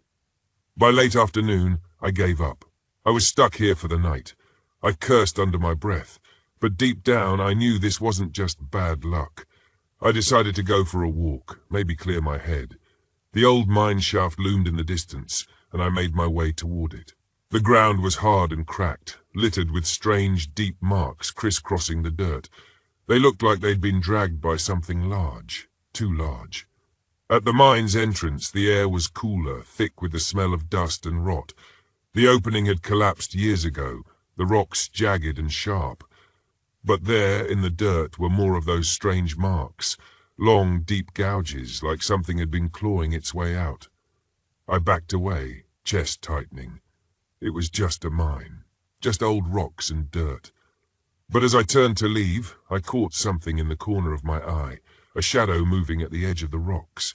I whipped around. Nothing. I ran back to the RV, heart pounding. That night, the first knock came just after midnight, a loud, deliberate bang on the side of the RV. I shot up, grabbing the shotgun by my bed. My hands shook as I loaded it. Another bang, closer this time. "Who's there?" I shouted, voice cracking. No answer, just the sound of gravel shifting. I grabbed the flashlight and threw open the door. The cold hit me hard. The beam cut through the darkness. Nothing. No one. But then I saw it. A dark, shifting figure at the edge of the rocks. Its form flickered like smoke in the wind. It didn't have a face, but I felt its eyes on me. I raised the shotgun and fired. The blast echoed, but the thing didn't move. It just faded. I stumbled back inside, locking the door. The lights flickered, and then went dark. I sat in total blackness, shotgun in my lap, waiting, but it didn't come back. By morning, I'd had enough. I packed up and climbed into the driver's seat. Miraculously, the RV started like nothing had been wrong. I didn't wait. I hit the gas, speeding away from Dead Man's Gulch. The weight in the air lifted, the fog was gone, but I couldn't shake the feeling I had narrowly escaped something dark, something still waiting in those mines. And as I drove, I kept checking the rearview mirror, just in case.